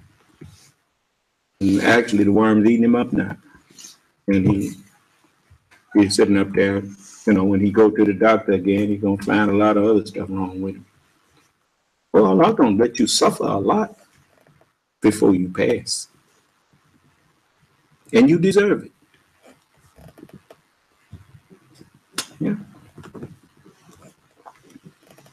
You know, that'll teach others a lesson. You see? So, you know, you should, you know, that is one of those cases of I have spread out my hands all the day. To what kind of people? Son of man, they are what kind of house? And I have spread out my hands all the day to a rebellious people that walketh in a way that is not good. After what? After their own thoughts. The white man is so full of himself that you can't help it. Every book that he feeds his children, he wrote it. He full of himself. Blessed are they that hunger and thirst after righteousness. Yeah. Now you see why. Because except that the Lord build a mind up in you, they that work to build up a mind, they labor in vain. So all they're doing is building up confusion, a tower of confusion. It's called Babel. Do you understand? All right. You know, you give the average person the freedom of choice, and 1 out of every 1,000 will always choose right, and 999 out of every 1,000 will always choose wrong. Yeah. So, you know. So, because what? We created man in what? In a state of hastiness. He never decides afterward. He always decides before and then goes and tries to justify his decision. He never goes and does his research and decide after research. Most of the time, people prejudge. They judge before they have knowledge. How do you know that's true? Because you always have to instruct juries in courts to wait until all the evidence is in. They know that's true. People judge before they hear anything.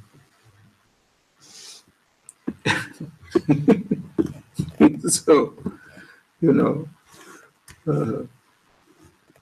here this man, he's so filled with hatred and ignorance.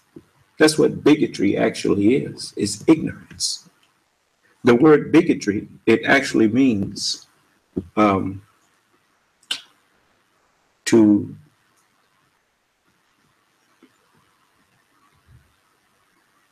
want to be heard only, but never to hear. Do you understand? That's another word for a bigot is a fool.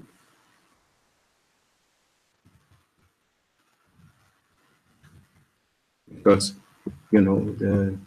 even when you give a bigot proofs, it's as though you gave them nothing. Because while you were giving them proofs, they were ignoring what you were saying. Do you understand? It's like trying to soak a diamond. That's the hardest substance that they know of, right? A diamond. No matter how you pour water on it, when you get through, it's still dry. And they rightly call diamond a rock. So that's where bigot is. And that's what makes him a fool. He is a willful fool. He actually resists wisdom. Do you understand? So never spend time going back and forth with people like that. It serves no useful purpose. I would rather talk to someone like Mr. Thomas Robb. Mr. Robb might have been the national director of the Ku Klux Klan, but he was not a fool. Do you understand? So, I'll talk to a person that, I don't demand that everybody that I talk to have to love me. That's crazy. Love you for what? So, but I do want them to be sane. I'm not going to spend no time talking to a person that's not sane. Bigotry is a form of insanity.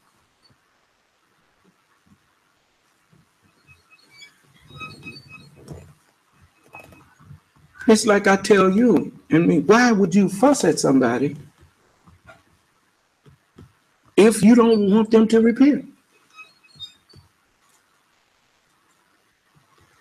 What is the point of fussing somebody out and they try to tell you, well, look, I'm sorry, I'm going to do better, or I'm going to, and you say, I don't want to hear, I ain't going to. Well, then stop fussing and just ignore them. Whenever I decide that I'm not, my warnings or whatnot does no good to you, I'm through fussing at you. I'll wait on the consequences of your actions to catch up with you. And they will eventually. Just like you notice, I'm going to go back and forth with him for what? Just cut him off and get on with what we getting ready to do. Now let's get to the theology.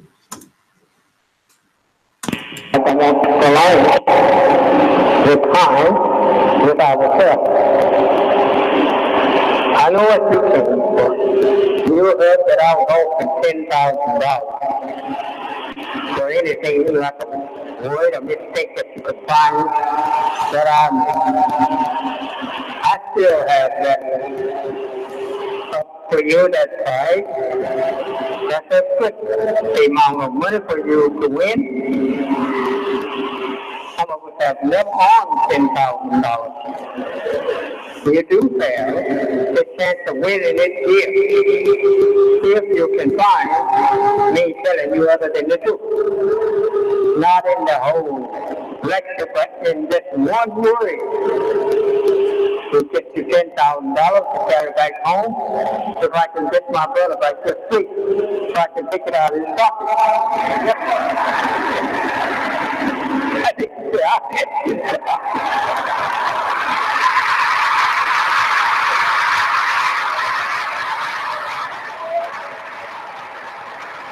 We see quite a few of the little people here with us, and that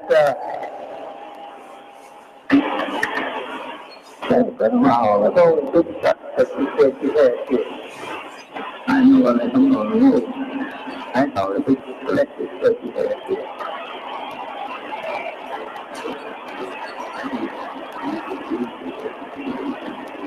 Give me these. With all. Yeah. So come here and me from those papers.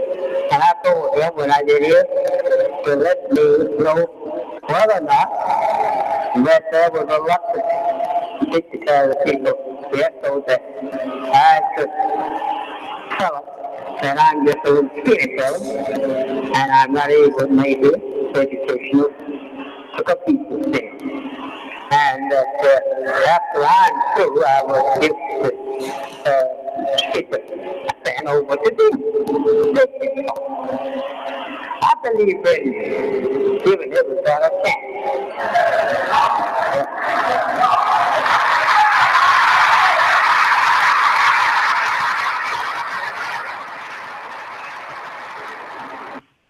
It's very important that if you claim to be someone who knows something, then if you are the knower, what objection do you have to letting other people express themselves? If you know better than them, then only thing they're going to wind up doing is showing you what you need to give them understanding of. Do you understand?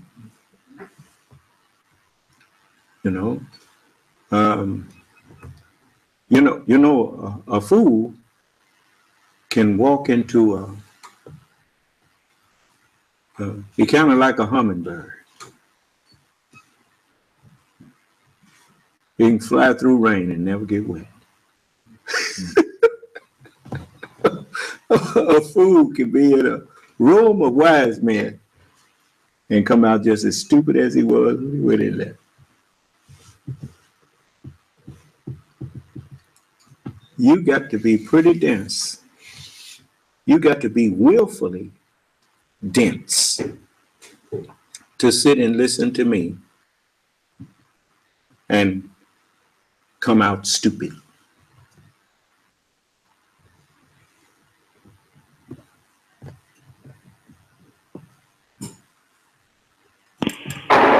So I see some great professors listed here by brother. There's a real estate man, and we certainly need some houses. We need a lot of them. So I'm very happy that you're here. We will be contacting you soon. But some of you may have to help us with the down payment.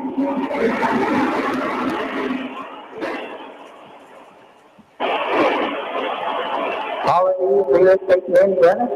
Oh, no, okay. Yeah. All of these real estate men?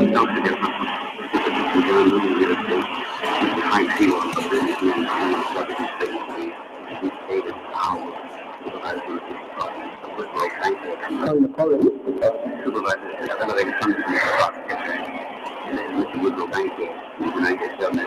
I don't want to meet no police up there. Yeah, so.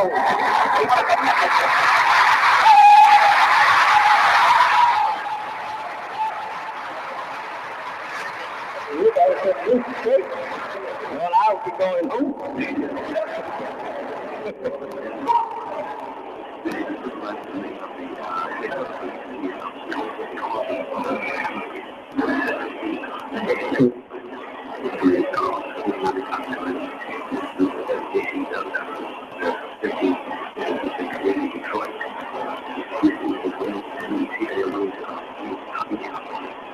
The brother then got scared now.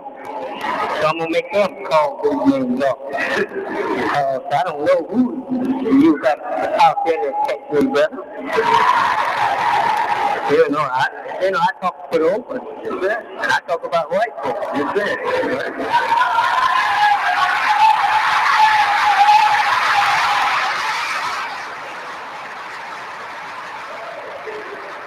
Excuse me, brother.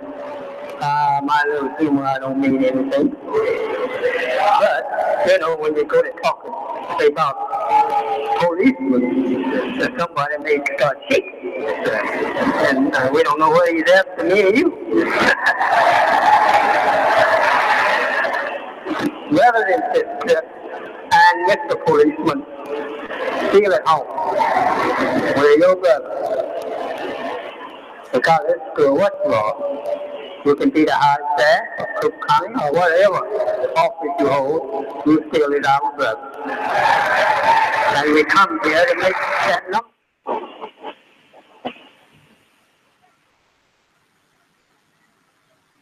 Face to face today with judgment.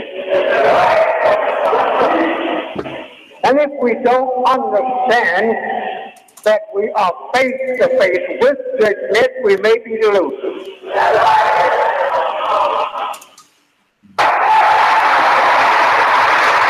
You gotta say, you straight. Well, I'll be going home.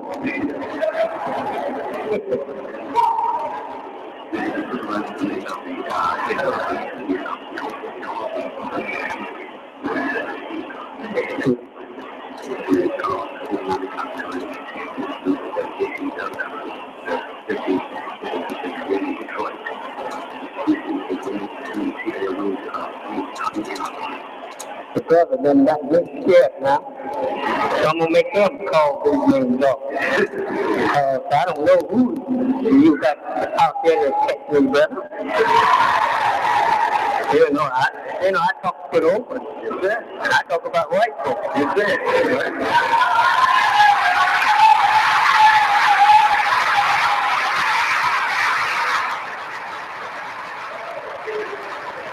Excuse me, brother. My little humor, I don't mean anything. But, you know, when you go to talking, say about policemen, somebody may start shaking. And we don't know whether he's after me or you. Brothers and sisters, and Mr. Policeman, feel at home. We're your brother. Because it's good what's wrong. You can be the high staff, or Cook County, or whatever office you hold, you still is our brother. And we come here to make that number.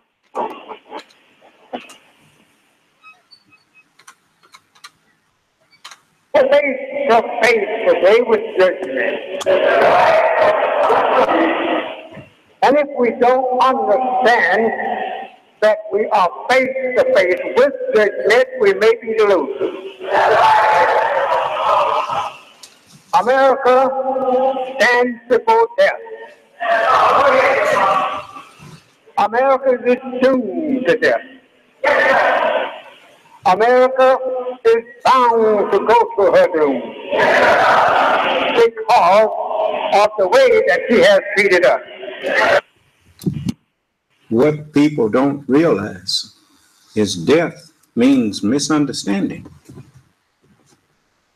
When you look at what has been happening since the Nixon administration, the presidency and the ruling body of America has been slowly going into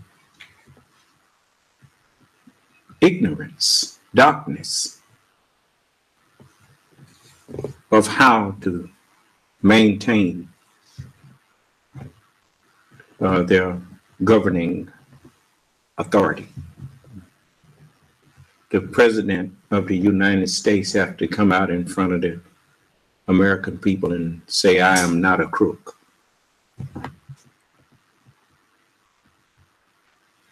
And it's been downhill ever since.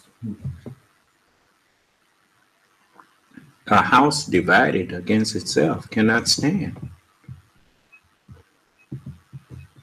You know, and that's what has happened.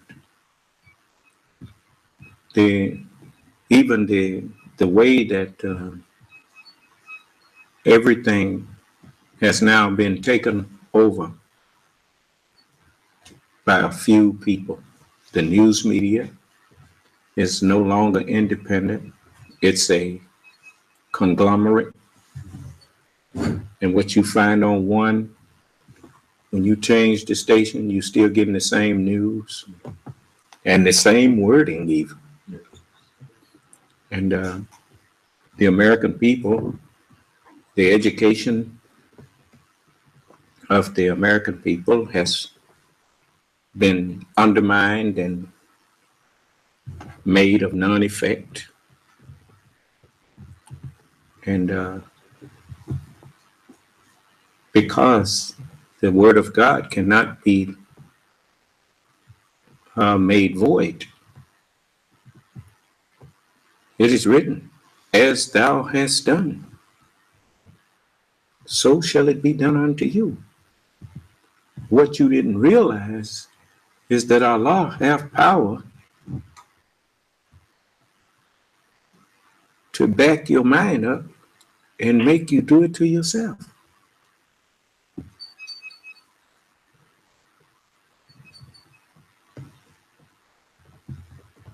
You don't realize that when you are given an order by him, it is to your benefit to obey it. And it is to your harm and regret to disobey.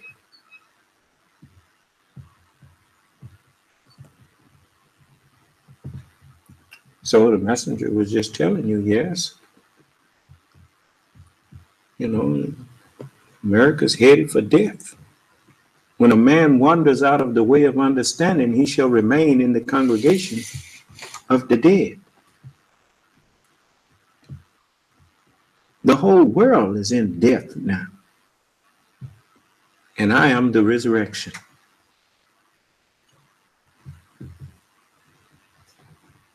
You thought you understood the messages of God when you did not.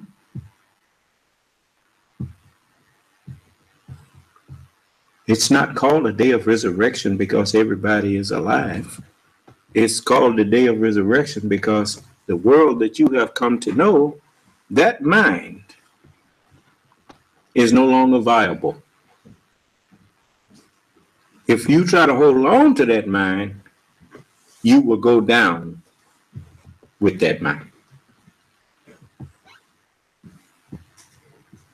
Yes. You are descending into anarchy now. You just don't recognize it. You've seen signs of it when you see people that are not actually a regulated militia. They are calling themselves a militia. When the book says, and the Constitution says, that a well-regulated militia is necessary to the security of the state, meaning the security of the nation. And so a militia is actually a civilian army that is connected and regulated by the government. Therefore, if the army, which the National Guard and the reserves, I think they put that in motion to kind of take the place of a militia. Do you understand? Because the reserves and the National Guard, they, you notice the reservists, they work all over the country. They are just there. They are the militia, actually. And you notice they have the National Guard armories all around the country. They just don't call them militias. They call them National Guard. You see, but all of these citizens out here with weapons, that's not a militia. That's called vigilanteism. And that's why they wind up shooting up a bunch of people, killing themselves and their family and all that other stuff. And everybody is not cut out to be a fighter. The military people used to know that. That's why when you go into the military, they give you exams and that kind of thing. And they don't make everybody a infantryman. Because everyone is not cut out to kill. You see? And so they know that. The ignorant think that everybody's the same. Wise men know better. Anyway, let's get back to this. America has mistreated the black man in America so wrongly that God cannot hardly wait for us to choose our way. You can say yes or no, I don't care. I'm totally independent of what you do.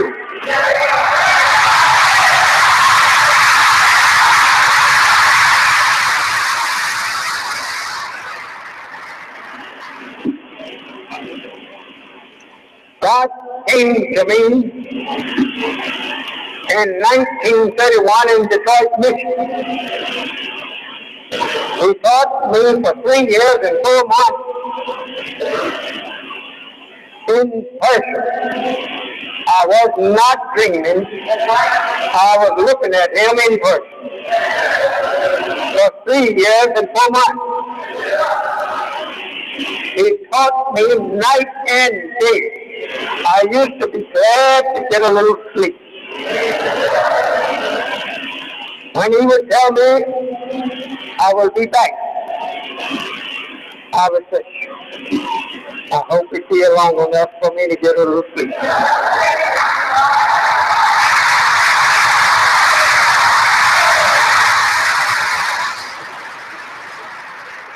And he taught me what you hear me teach you. 3 years, night and day. I don't think I would be wise to say that I taught myself and I taught you something that. No. He taught me thus and thus. I didn't know nothing. I didn't know my name, but I was calling myself as a white man's name. So whatever you hear me say here this afternoon, it came from his mouth. In the way of divine. Whenever you hear me talk further than that, that's me. That's me. But divine, it came from him. So he taught me about non-divine and who non-divine was. And I have been teaching it for 40 years. Think over that. That I'm no more. Because I've been teaching divine wisdom in America for 40 years. I didn't start when I was a baby. I'm old man. And I'm ready for you.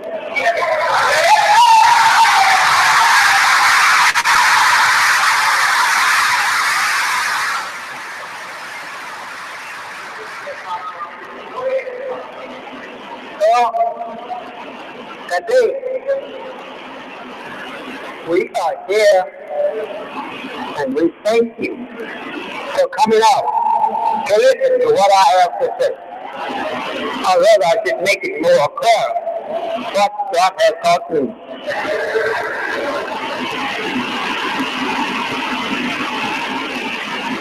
I see dear Mr. and Ms. seats at your window. I don't know whether this is my doctor or not.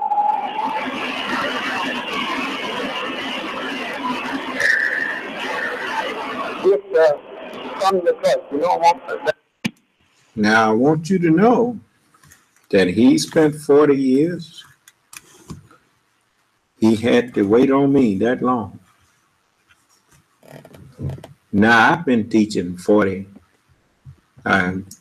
Actually, I was 22 when I accepted Islam, and I'm 66 now.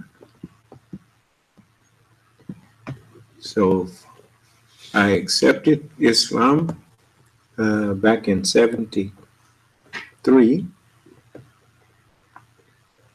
and now it's been 44 years that I have been in the knowledge of Islam, and I have been teaching it myself 42 years. And he taught it for actually 43, as he said in 74. He said, for 43 years I have been teaching. And so it's almost been 43 for me. If I count from the time that I was awakened, it has been 43. So, just listen.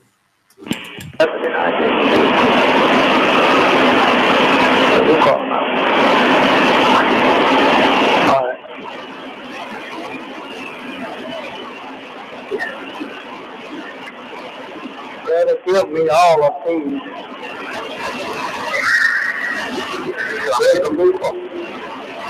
And I want him to call them out too, because we want to thank you for being present. We have a Mr. John Green, who is a dealer in real estate. This one is letting me stand on this.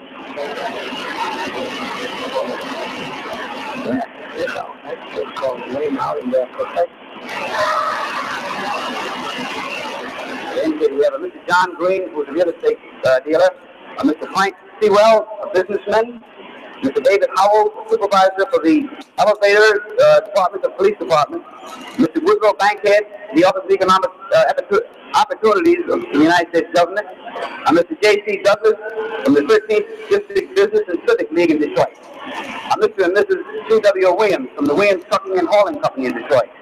Mr. Frank Ditto, an organizational leader from the East Side Voice in Detroit. Mrs. Catherine Wallace, who is an aide to Judge Frederick Byrd in Detroit. Mr. Ronald Barnes, consultant for the Illinois Bell Telephone Company. Mr. Cleophas Williams, a union officer from the Long Summers Union in San Francisco. And Mr. Alonzo Hughes, who is an educator from Maywood, Illinois.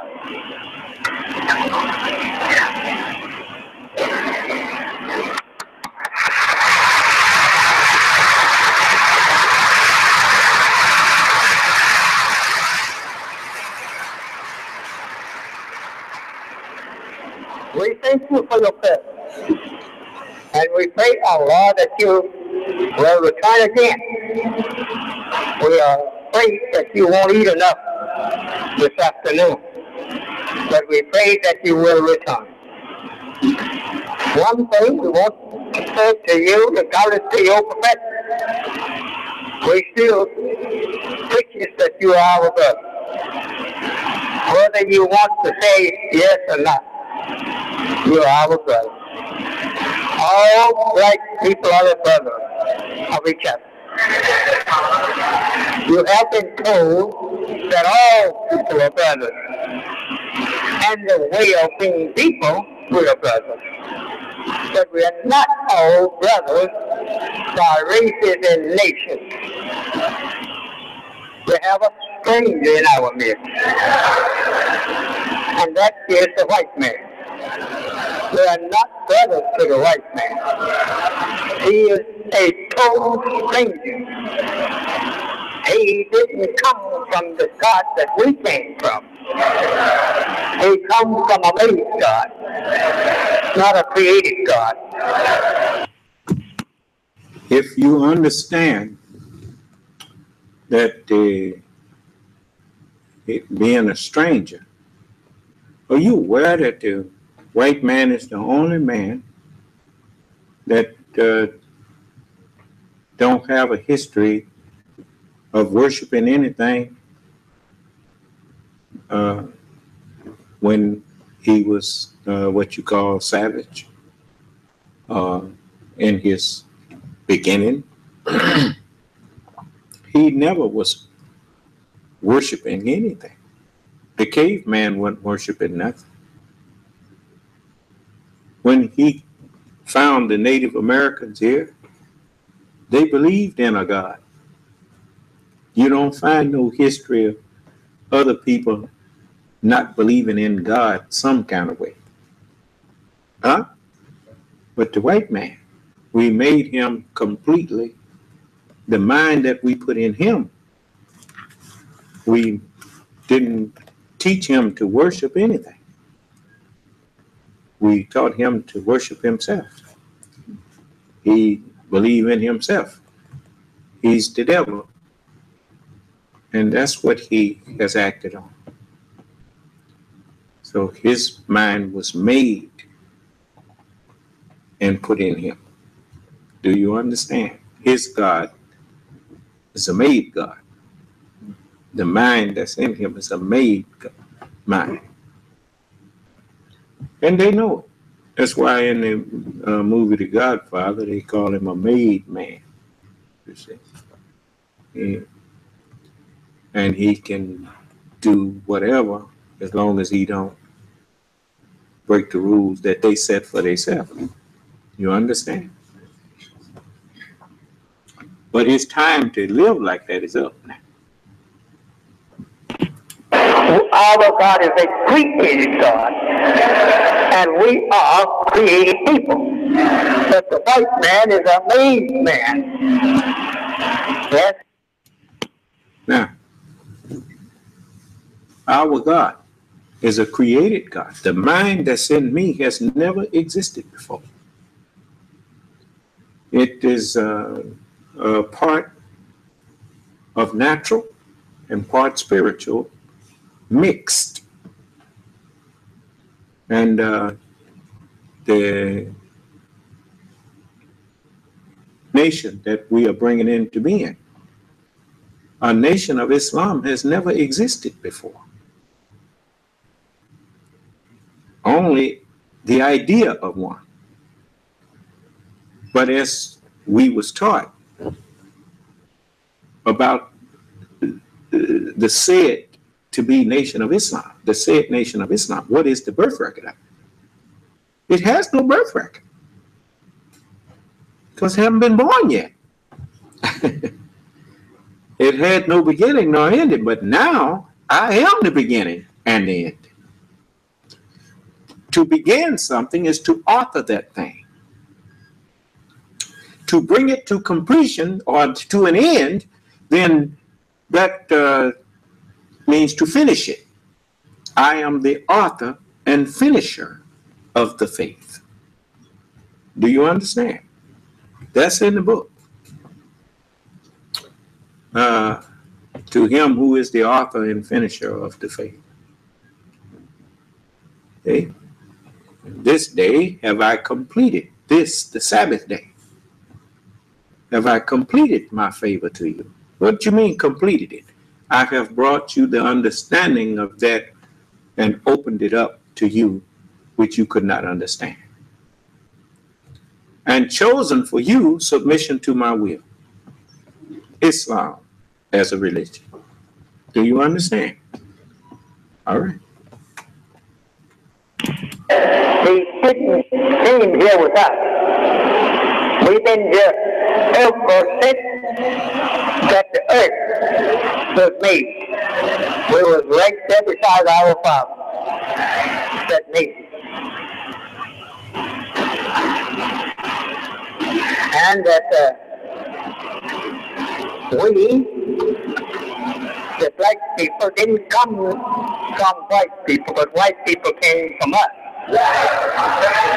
We made the white man and can do it at no limit of time. But when it comes to us, we were created. It was heard and believed among you, a long would set you free. When the white man hear you say that your God, a black man created him,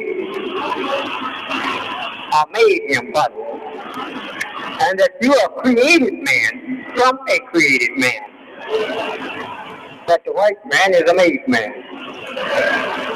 When he represents himself. When you make something, you have something to start with.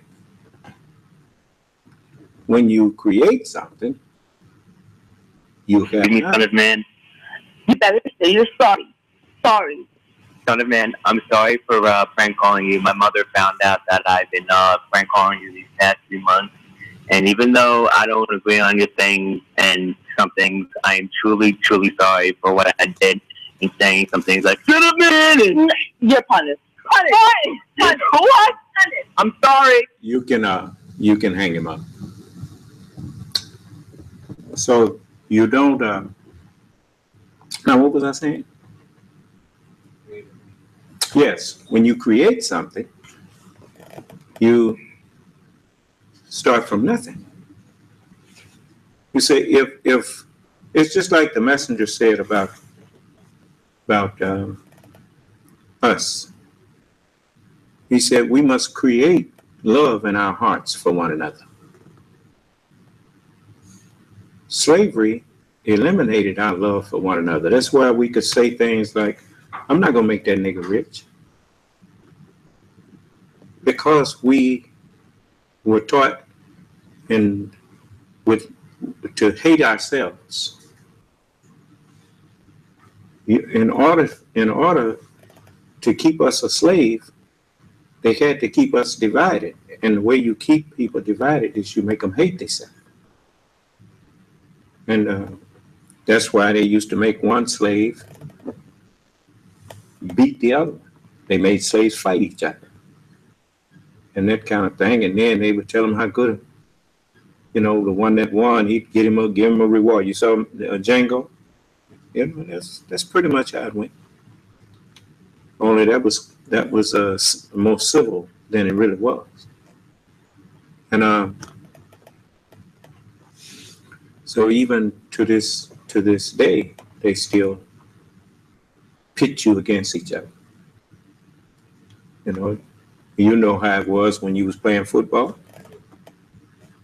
You got out there, and we was in high school, junior high. The other team, what did you want to do to the quarterback or to the man that was on the opposite team? You was trying to hurt him, wasn't you?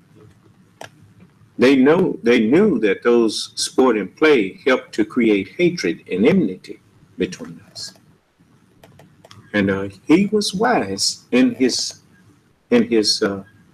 way of manipulating us. We didn't realize what it was for. But the messenger, he taught me that I had to create love in my heart for my people.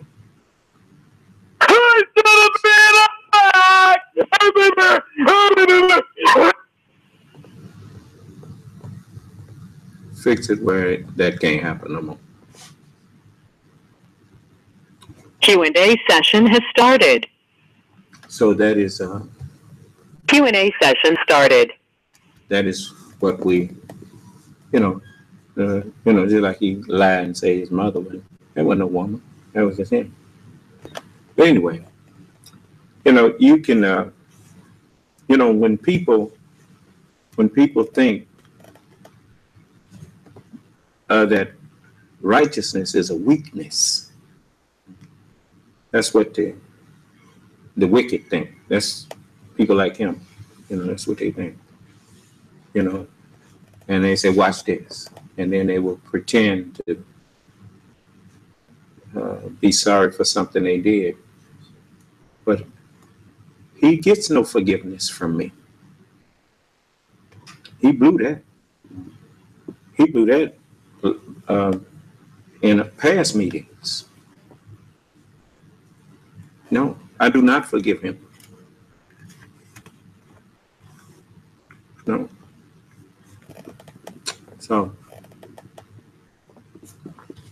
So this is the way of justice. So we, back into this. But I told you, even my enemies can't stop listening because they have to be judged. So they are brought into court whether they wanted to come or not. They do you like that when you're a criminal, when you're a fugitive. You see, you don't realize that, all that we have suffered, and now that healing is coming for us, has come for us. And he comes in to mock us and to break the peace of our religious service, our religious class. Don't you think he deserves hell? Yes. Okay. And, it's nothing personal. It's just that if he had his way, we would never recover. Do you understand what I'm saying? That's what's out there. That's why I have no stomach for those who walk out on us after to go where? You go and join with that?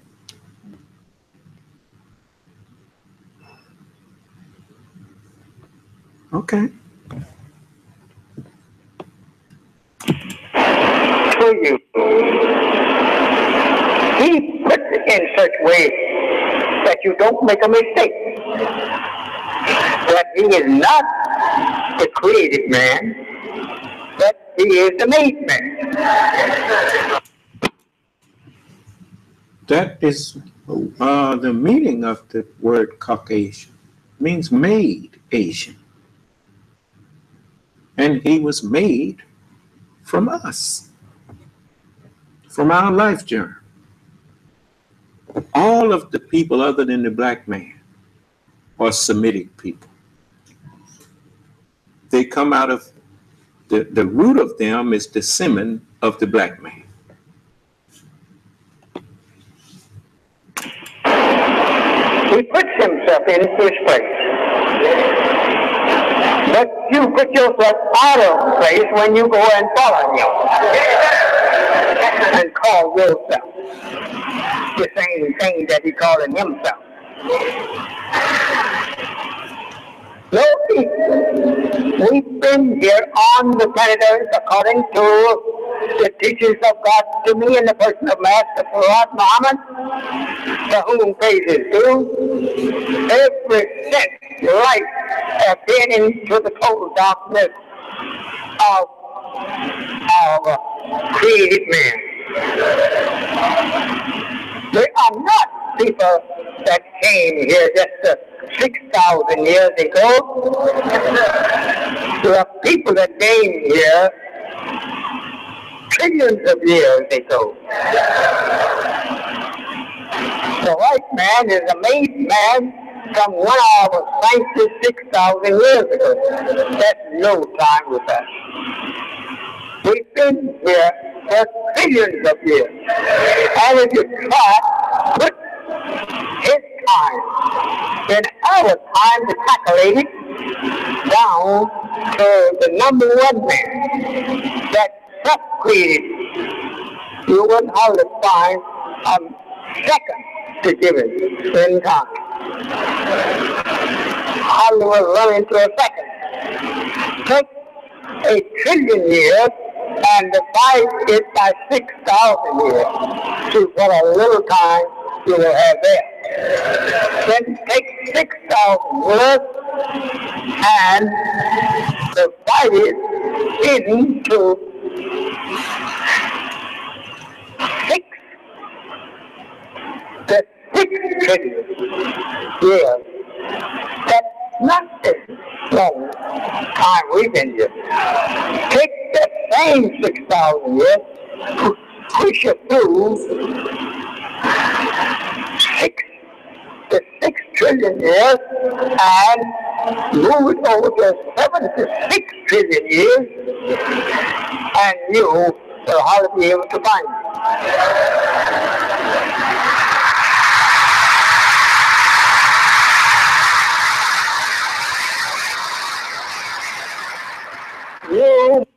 That's one of the reasons why the scripture says that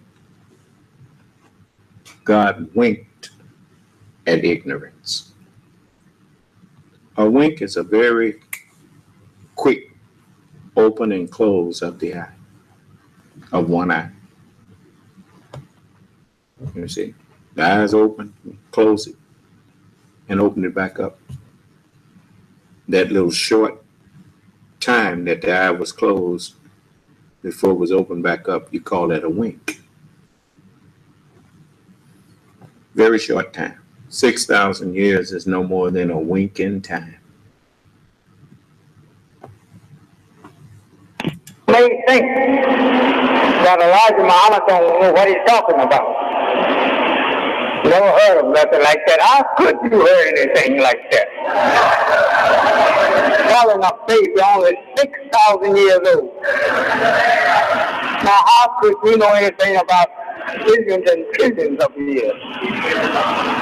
With man's voice ringing throughout that time. How could you hear? You'll notice, even in your little short lifespan, you done heard the white man. First, he was saying the earth was made in 6,000 years ago. Then he said the earth is millions of years old. Then he said the earth is about 4 billion years old. If you hadn't been around here, you'd think that he knew what he's talking about. But he always says things in a tone to make you think he knows what he's talking about. That's what deceivers do. He is the arch deceiver. How could you not know that? How could you doubt that that's the truth when you don't see the word Negro on no job application anymore? Why was it ever on there?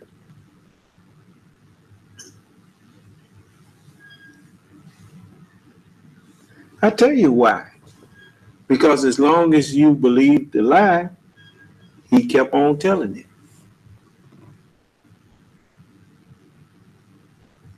Do you understand? He was told to deceive as long as he could. And his maker told him, go out and deceive all that you can for 6,000 years. He said, but now the 7,000th year, you better stop. Because the Lord will be here. And if you try to do it in that day, you will wind up being put to death. What you think Alzheimer's is? It don't just affect old people. It affects anybody. I told you, you done ate and drank enough poison to kill you 50 times, 100 times over. Everybody has. You have been granted a grace period to hear me and accept or reject me. That's all. So, you'll see in a minute. You mark my words. You'll see. All praise is due to Allah. So, I'm going to let this play out. Just 6,000 years ago, we don't say nothing about the little white man. We don't say anything about his big talk.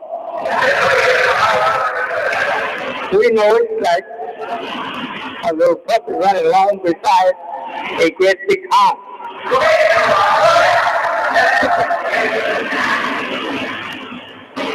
I'm going to move over to our work that you should know this. Know how the man is that's walking around with a big chain, cutting across the head with it. How long has this been shut in here? It's just been here just 6 days to our count. He's not been here but a few days. 6,000 years is nothing. It's billions of years. Black man, remember, you are the father of creation. Black man, remember that no white man can dispute with the one who said it, Elijah. He can't dispute with it. I'm a God-taught man. I'm a God-raised man. Now, produce a white man that can come in here and dispute with me.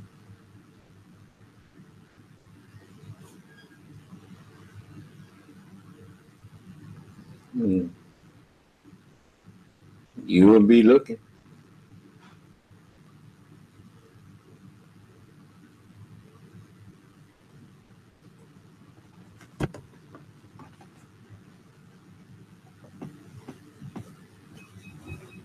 Who else can say that?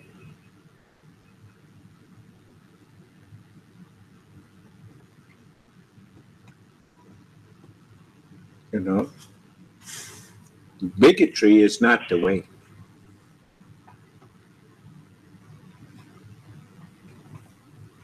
Produce any man that can come in here and dispute with me.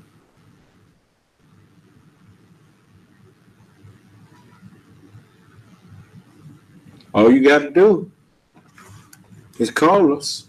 We'll set it up for you. You can come in.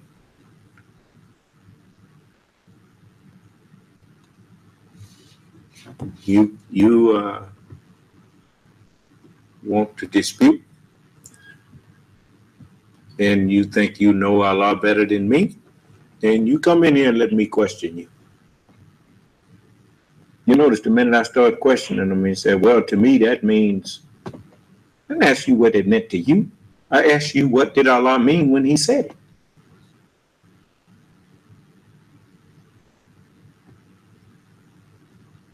You do know the difference, right? I didn't ask you what it meant to you. I asked you, what did it mean to the one who said it? Certainly, if you know him better than me, you ought to be able to answer that.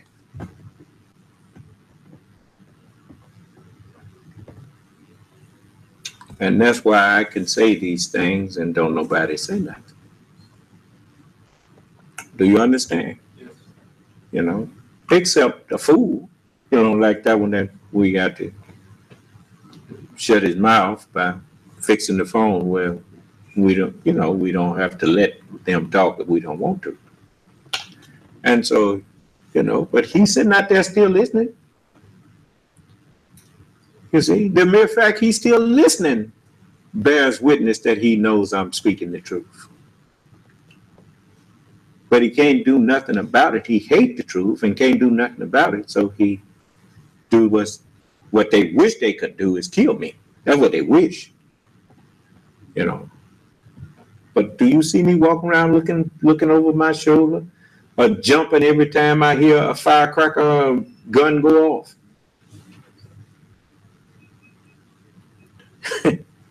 Ain't worrying about what they think they're going to do to me.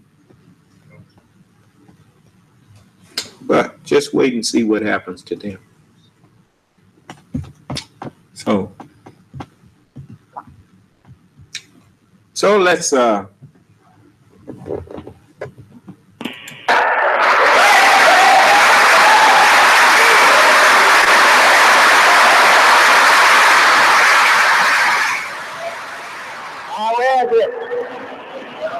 on my headset to bear the white man to wear coverage but once a year. You know why he can't wear it over once a year? Because that he had nothing to do with making a fit. The black man makes it fit. He's talking about that fez on his head that represent the sun, moon, and stars. The lights that keep you from the darkness that permeates the whole universe. You see, if it wasn't for the sun, moon, and stars, you'd be in triple darkness. And we call them lights into being. Just like now, we call light out where there was none that you could see. There's always was light, but it was not always manifest. We form these eyes to manifest light. Do you understand? Yes. There ain't no white man created nothing. The black man created the heaven and the earth. And this is,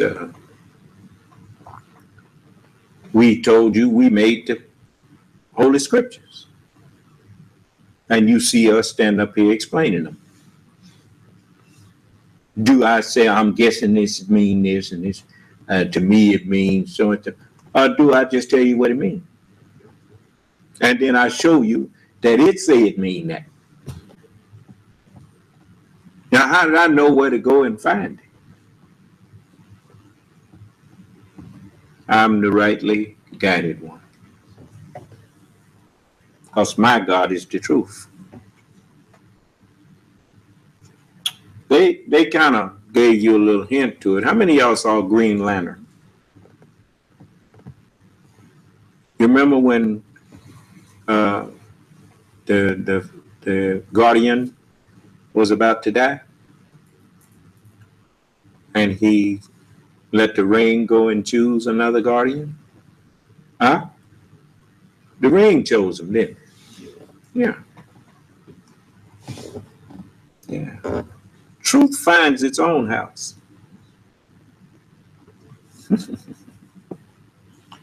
And the messenger knew that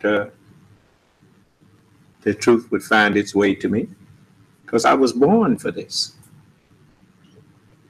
Allah said, I'm going to create a mortal. And then when I breathed into him, it wasn't left to chance. And then nothing happened by chance. No, sir. I was born to receive this knowledge that you call Holy Scripture. I know the Scripture, and the Scripture knows me.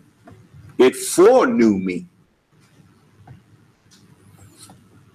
And all it was left was for the two to come together. And now that has happened, thanks to Elijah. But I mean, the sun, moon, and stars. White man know nothing about the creation of such planets. This is why I want to teach you the theology of them. Anything in the universe, anything on earth, of human beings and of life of any kind, I'm here to tell you what Allah has taught me of. Not what I know. It is Allah the one that has taught me. And I don't think you'll be able to make him out other than the truth. We were teaching last time on this voice. Where is my son-in-law? My son-in-law. Come on up here for a little while. You were in the world you've been.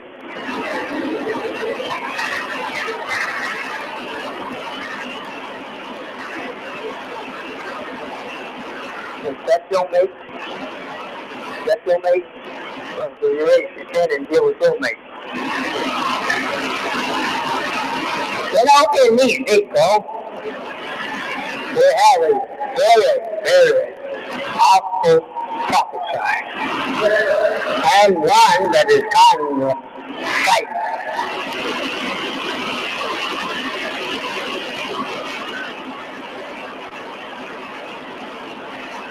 And to come here with no little something, or a blind heart to take. Take it good, and time. Then I'm going to run you away from over there. You know, I'm a pretty tough fella.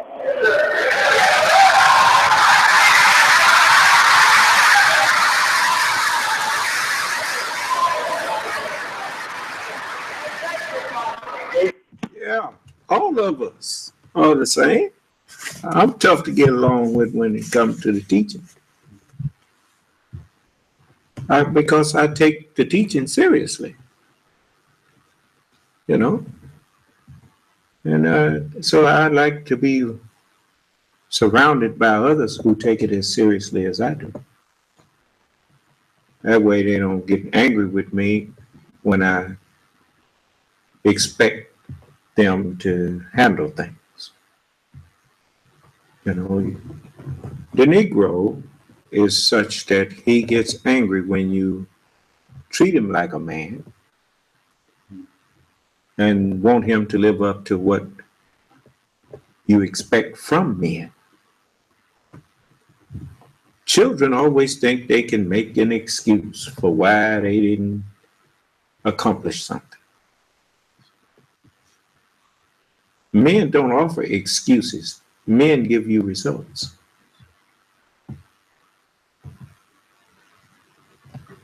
Do you understand? Yes. Okay. So let me let you go, and we will talk to you some more if it pleases Allah Friday. We left off at track 5, at the beginning of track 5. So, of disc, I think it's disc number 1. I'll tell you in a minute. No, it's not. Not number 1. It's number 3. So it's track 5 of disc 3. And we'll be on disc 4 in a minute because this ain't got but 5 tracks on it. All right. It's on the volume 2 of Theology of Time. Disc 3, track 5. So may Allah bless us and keep us safe and in our right minds. And may He deal with all of those who hate us so much that they just can't leave us alone. People love to do to you, wicked people love to do to you what they would hate for you to do to them. Okay.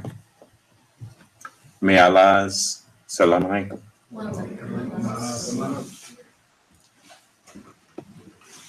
Your conference recording has stopped. This session is no longer being recorded. Goodbye.